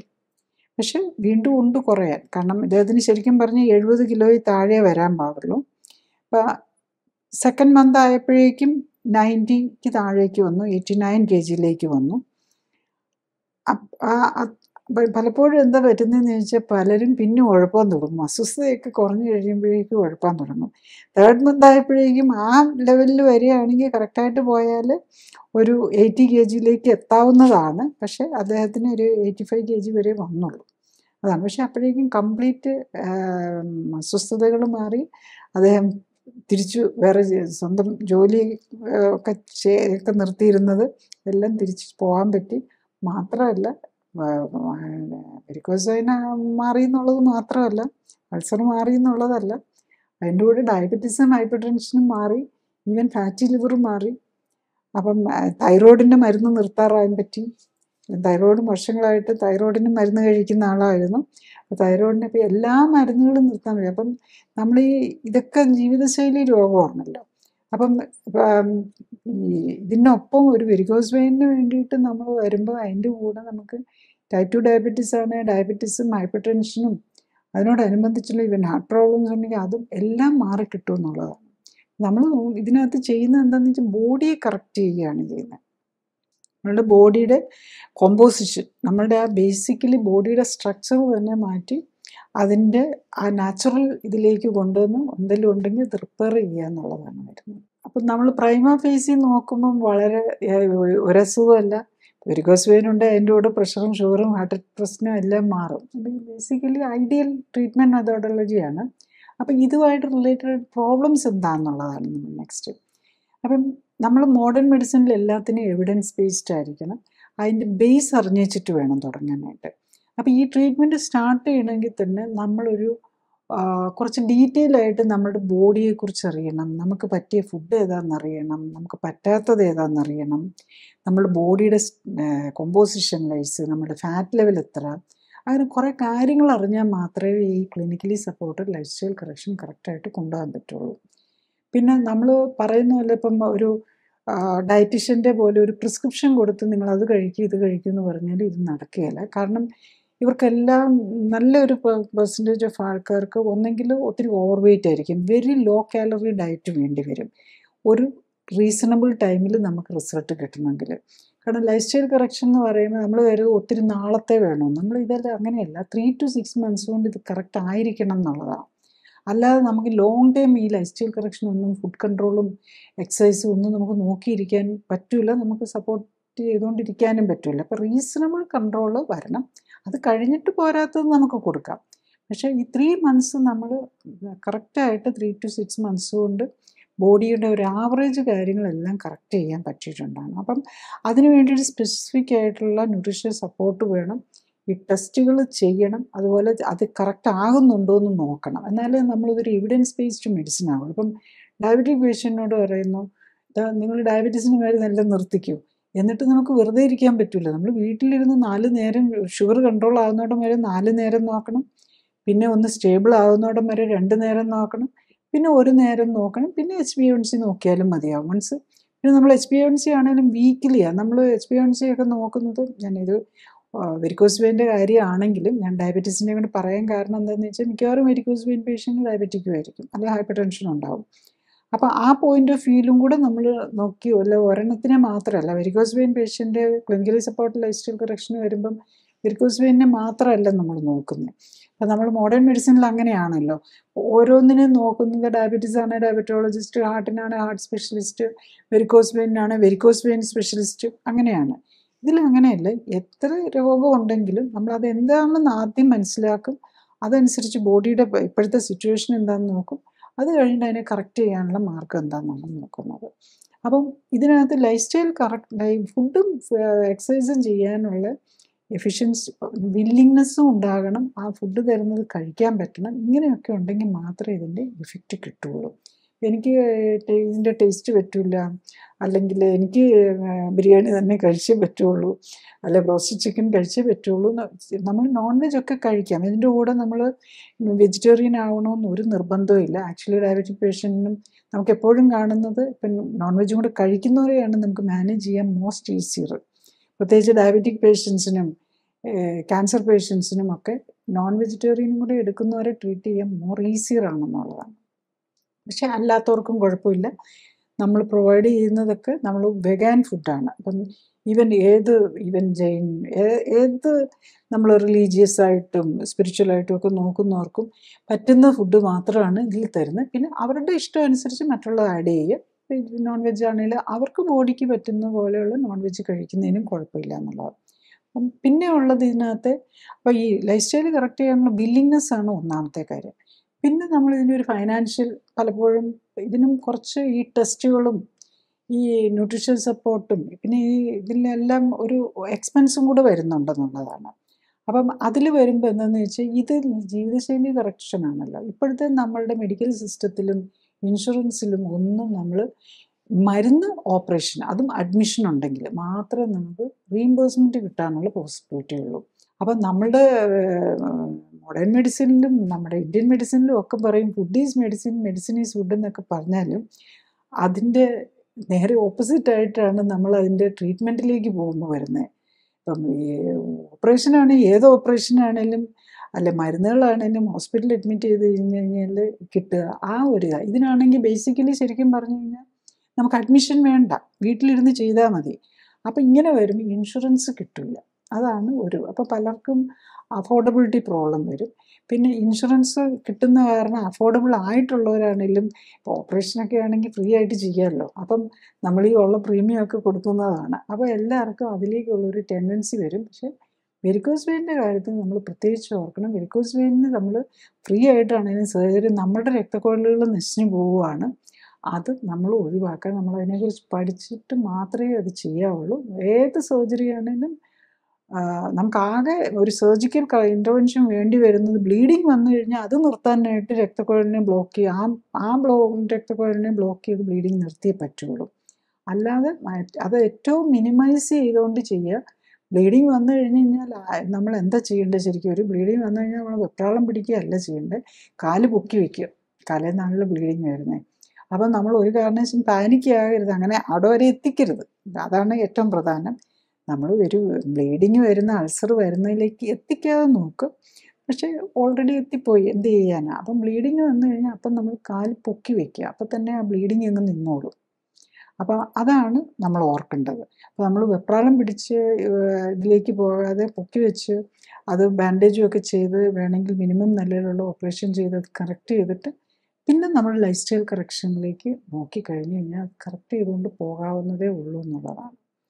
പിന്നെ തേർഡ് ഇതിലേക്ക് വരുന്നത് ഒരു സോഷ്യൽ പ്രഷറാണ്. പലപ്പോഴും എന്തായിരിക്കും എന്ന് ചോദിച്ചു കഴിഞ്ഞാൽ ഇപ്പോൾ 100 കിലോ ഉള്ള ആൾ 80 കിലോ ആകുമ്പോഴേക്കും എല്ലാവരും പറയും അയ്യോ ക്ഷീണിച്ചു പോയി എന്ന് പറയും, മെലിഞ്ഞു പോയി, അയ്യോ ഇനി വെയിറ്റ് കുറയ്ക്കരുത്, ഇതെന്ത് പറ്റിയെന്നൊക്കെ ചോദിക്കുമ്പം അവർ തന്നെ ഓർക്കും, അസുഖമൊക്കെ മാറിയാലും അവർ ഓർക്കും എനിക്ക് വല്ലതും പറ്റിയോ, എന്നെ കണ്ട അങ്ങ് അത്ര പേഴ്സണാലിറ്റി ഇല്ലെന്നായി പോയോന്ന്. അപ്പോൾ നമ്മളിപ്പോഴും ഓർക്കേണ്ടത് എന്താണെന്ന് ചോദിച്ചു കഴിഞ്ഞാൽ നമ്മൾ ഈ സാധാരണ കാണുന്ന ആൾക്കാരെ പോലെ അല്ല നമ്മളൊക്കെ ഇരിക്കേണ്ടത്. നമ്മൾ ഇരിക്കേണ്ടത് ഫിറ്റായിട്ട് ഇരിക്കണമെന്നുണ്ടെങ്കിൽ നമ്മൾ നമ്മുടെ അത്ലറ്റ്സിനെയും നമ്മുടെ മേജർ ഫുട്ബോളേഴ്സിനെയും അത്ലറ്റ്സിനെയും അതുപോലെ ഈവൻ നമ്മുടെ ആസ്ട്രോനോട്ട്സിനെ ഇപ്പം നമ്മൾ കണ്ടല്ലോ 4 ആസ്ട്രോനോട്ട്സ് നമ്മളുടെ ഇതായിട്ട് സെലക്ട് ചെയ്തവരെ അവർക്ക് ഇരിക്കുന്നത് എങ്ങനെയാണ്? അതാണ് ശരിക്കുമുള്ള ഒരു ഹെൽത്തി ഫിഗർ എന്ന് പറയുന്നത്. ഈ ഹെൽത്തി ഫിഗർ എന്താണെന്നുള്ളത് നമുക്ക് തെറ്റിപ്പോയി. അതുകൊണ്ട് വരുന്ന സോഷ്യൽ പ്രഷറുകളും പലപ്പോഴും നമ്മുടെ ഇതിന് ഒരു തടസ്സം നിൽക്കുന്നു. പ്രത്യേകിച്ച് നമ്മുടെ അസ്വസ്ഥതയൊക്കെ മാറിക്കഴിഞ്ഞ് കഴിഞ്ഞാൽ പിന്നെ ആർക്കും ആ ഒരു പെർഫെക്ഷനിലേക്ക് കൊണ്ടുവരാനുള്ള ഒരു ഇൻട്രസ്റ്റ് ഇല്ലാതെ പോകുന്നതിൻ്റെ ഒരു മേജർ കാരണം നമ്മളുടെ നോർമൽ എന്താണ്, അബ്നോർമൽ എന്താണെന്നുള്ളതിനെക്കുറിച്ചുള്ള ഒരു ഡിസ്റ്റോർട്ടഡ് കാഴ്ചപ്പാടാണ് സൊസൈറ്റിയിലുള്ളത്. അപ്പോൾ അതും കൂടെ ഒന്ന് കറക്റ്റ് ചെയ്യുക എന്നുള്ളതാണ്. അതൊക്കെ ശരിയായി കഴിഞ്ഞ് കഴിഞ്ഞാൽ ഇത് കറക്റ്റാണ്, നമുക്ക് ഈസി ആയിട്ട് ചെയ്യാവുന്നതേ ഉള്ളൂ. വെസ്റ്റേൺ കൺട്രീസിലൊക്കെ ആണെങ്കിൽ ഒബേസിറ്റിക്ക് സർജറി ചെയ്യണമെന്നുണ്ടെങ്കിൽ അതിന് മുമ്പ് ലൈഫ് സ്റ്റൈൽ കറക്ഷൻ ചെയ്ത് അത് ഫെയിൽ ചെയ്യുന്നവർക്കൊക്കെ മാത്രമേ ഉള്ളൂ. അപ്പം ആ ഒരു ഓപ്പർച്യൂണിറ്റി ഏത് ലൈഫ് സ്റ്റൈൽ ഡിസീസിലാണെങ്കിലും ലൈഫ് സ്റ്റൈൽ കറക്ഷൻ ഫസ്റ്റ് ചെയ്യുക. അത് ഫെയിൽ ചെയ്ത് കഴിഞ്ഞാൽ അതിൻ്റെ അർത്ഥം അവരത് ചെയ്യാത്തതുകൊണ്ടാണ്. ഈ ട്രീറ്റ്മെൻറ്റ് മെത്തോഡോളജി കറക്റ്റായിട്ട് ഫോളോ ചെയ്ത് കഴിഞ്ഞാൽ അതിനൊരു ഫെയിലിയർ വരുന്നില്ല എന്നുള്ളതാണ് എൻ്റെ ഇതുവരെയുള്ള എക്സ്പീരിയൻസ്. പേഷ്യൻ്റ് ഫെയിലിയർ, അത് പേഷ്യൻ്റ് ലൈഫ് സ്റ്റൈൽ കറക്റ്റ് ചെയ്യാനുള്ള ഇതിലാണ്. അങ്ങനെയുള്ളവർക്ക് മാത്രം സർജറിയും മറ്റ് മെഡിക്കേഷൻസും ഒക്കെ ഇപ്പം ഡയബറ്റീസും ഹൈപ്പർ ടെൻഷനും ഒക്കെ 100% റിവേഴ്സിബിളാണ്. അപ്പോൾ അതിന് വേണ്ടിയിട്ടാണ് ഇന്ന് ഈ ലോകത്ത് നടക്കുന്ന ഈ സർജറീസും ഇതും മെഡിക്കേഷൻസും എല്ലാം 90% ഒഴിവാക്കാൻ പറ്റുന്നതേ ഉള്ളൂ. ഇതെല്ലാം ലൈഫ് സ്റ്റൈൽ ഡിസീസിന് വേണ്ടിയിട്ടാണ്. അതുകൊണ്ടൊന്നും ഒരു രോഗവും മാറുന്നില്ല എന്ന് നമ്മൾ ഈ ലാസ്റ്റ് 50 ഇയേഴ്സ് പ്രൂവ് ചെയ്തതാണ് അല്ലേ? ഒരു ലൈഫ് സ്റ്റൈൽ ഡിസീസും ആർക്കും മാറിക്കിട്ടുന്നില്ലല്ലോ. നമ്മളിത് മരുന്നൊന്നും കഴിച്ചുകൊണ്ടിരിക്കുന്നത് മാത്രമല്ലേ ഉള്ളൂ. അപ്പോൾ ഈ ഒരു സോഷ്യൽ അവയർനെസ് വന്ന് ഇത്തരം കാര്യങ്ങൾക്കും നമ്മൾ ഈ ഇൻഷുറൻസും കാര്യങ്ങളൊക്കെ അവൈലബിൾ ആകുന്നു. പിന്നെ നമുക്ക് അതൊരു ഫൈനാൻസും ഒരിക്കലും ഒരു പ്രോബ്ലം ആകുകയില്ല. ഇപ്പം ഡെഫിനറ്റ്ലി പലർക്കും അതൊരു വിഷയമാകുന്നുണ്ടെന്നാണ്. ക്ലിനിക്കലി സപ്പോർട്ടഡ് ജീവിതശൈലി ക്രമീകരണത്തിൽ രോഗലക്ഷണങ്ങളെ അല്ല ഫോക്കസ് ചെയ്യുന്നത്, അതിൻ്റെ അടിസ്ഥാന കാരണമായ ശരീരഘടനയിലെയും ഹോർമോൺ ബാലൻസിലെയും ഇമ്മ്യൂണിറ്റിയിലെയും വ്യതിയാനങ്ങളെയും അവയ്ക്ക് കാരണമായ ജീവിതശൈലിയിലെ അപാകതകൾ പരിഹരിക്കാനുമാണ്. അതുകൊണ്ടാണ് ഏത് പ്രായത്തിലുള്ള ആൾക്കും ഒരേ സമയം വ്യത്യസ്ത രോഗങ്ങൾക്കും രോഗലക്ഷണങ്ങൾക്കും അസ്വസ്ഥതകൾക്കും ആശ്വാസം ലഭിക്കുന്നത്. രോഗമുക്തിക്ക് ആധാരം ഇമ്മ്യൂൺ സിസ്റ്റമാണ്. ഇമ്മ്യൂൺ സിസ്റ്റത്തിന് ഉത്തമമായി പ്രവർത്തിക്കാനുള്ള അവസരമൊരുക്കുകയും അതിലൂടെ ശരീരത്തിൻ്റെ സെൽഫ് ഹീലിംഗ് പവറിനെ ഉത്തേജിപ്പിക്കുകയുമാണ് വേണ്ടത്.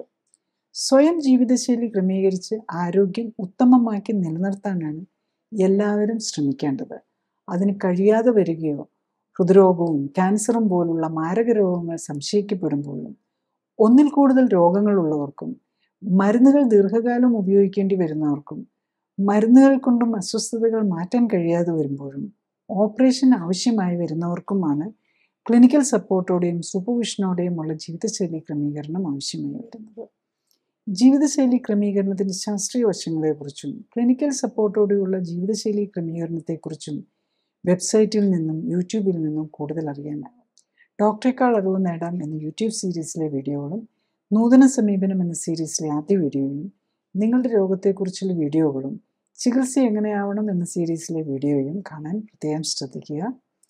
ഫേസ്ബുക്കിലും യൂട്യൂബിലും എല്ലാ ശനിയാഴ്ചയും 2:30 ലൈവ് എപ്പിസോഡുകളും നിങ്ങളുടെ രോഗവുമായി ബന്ധപ്പെട്ട കഴിഞ്ഞുപോയ എപ്പിസോഡുകളും കാണുന്നതും നല്ലതാണ്. Thank you.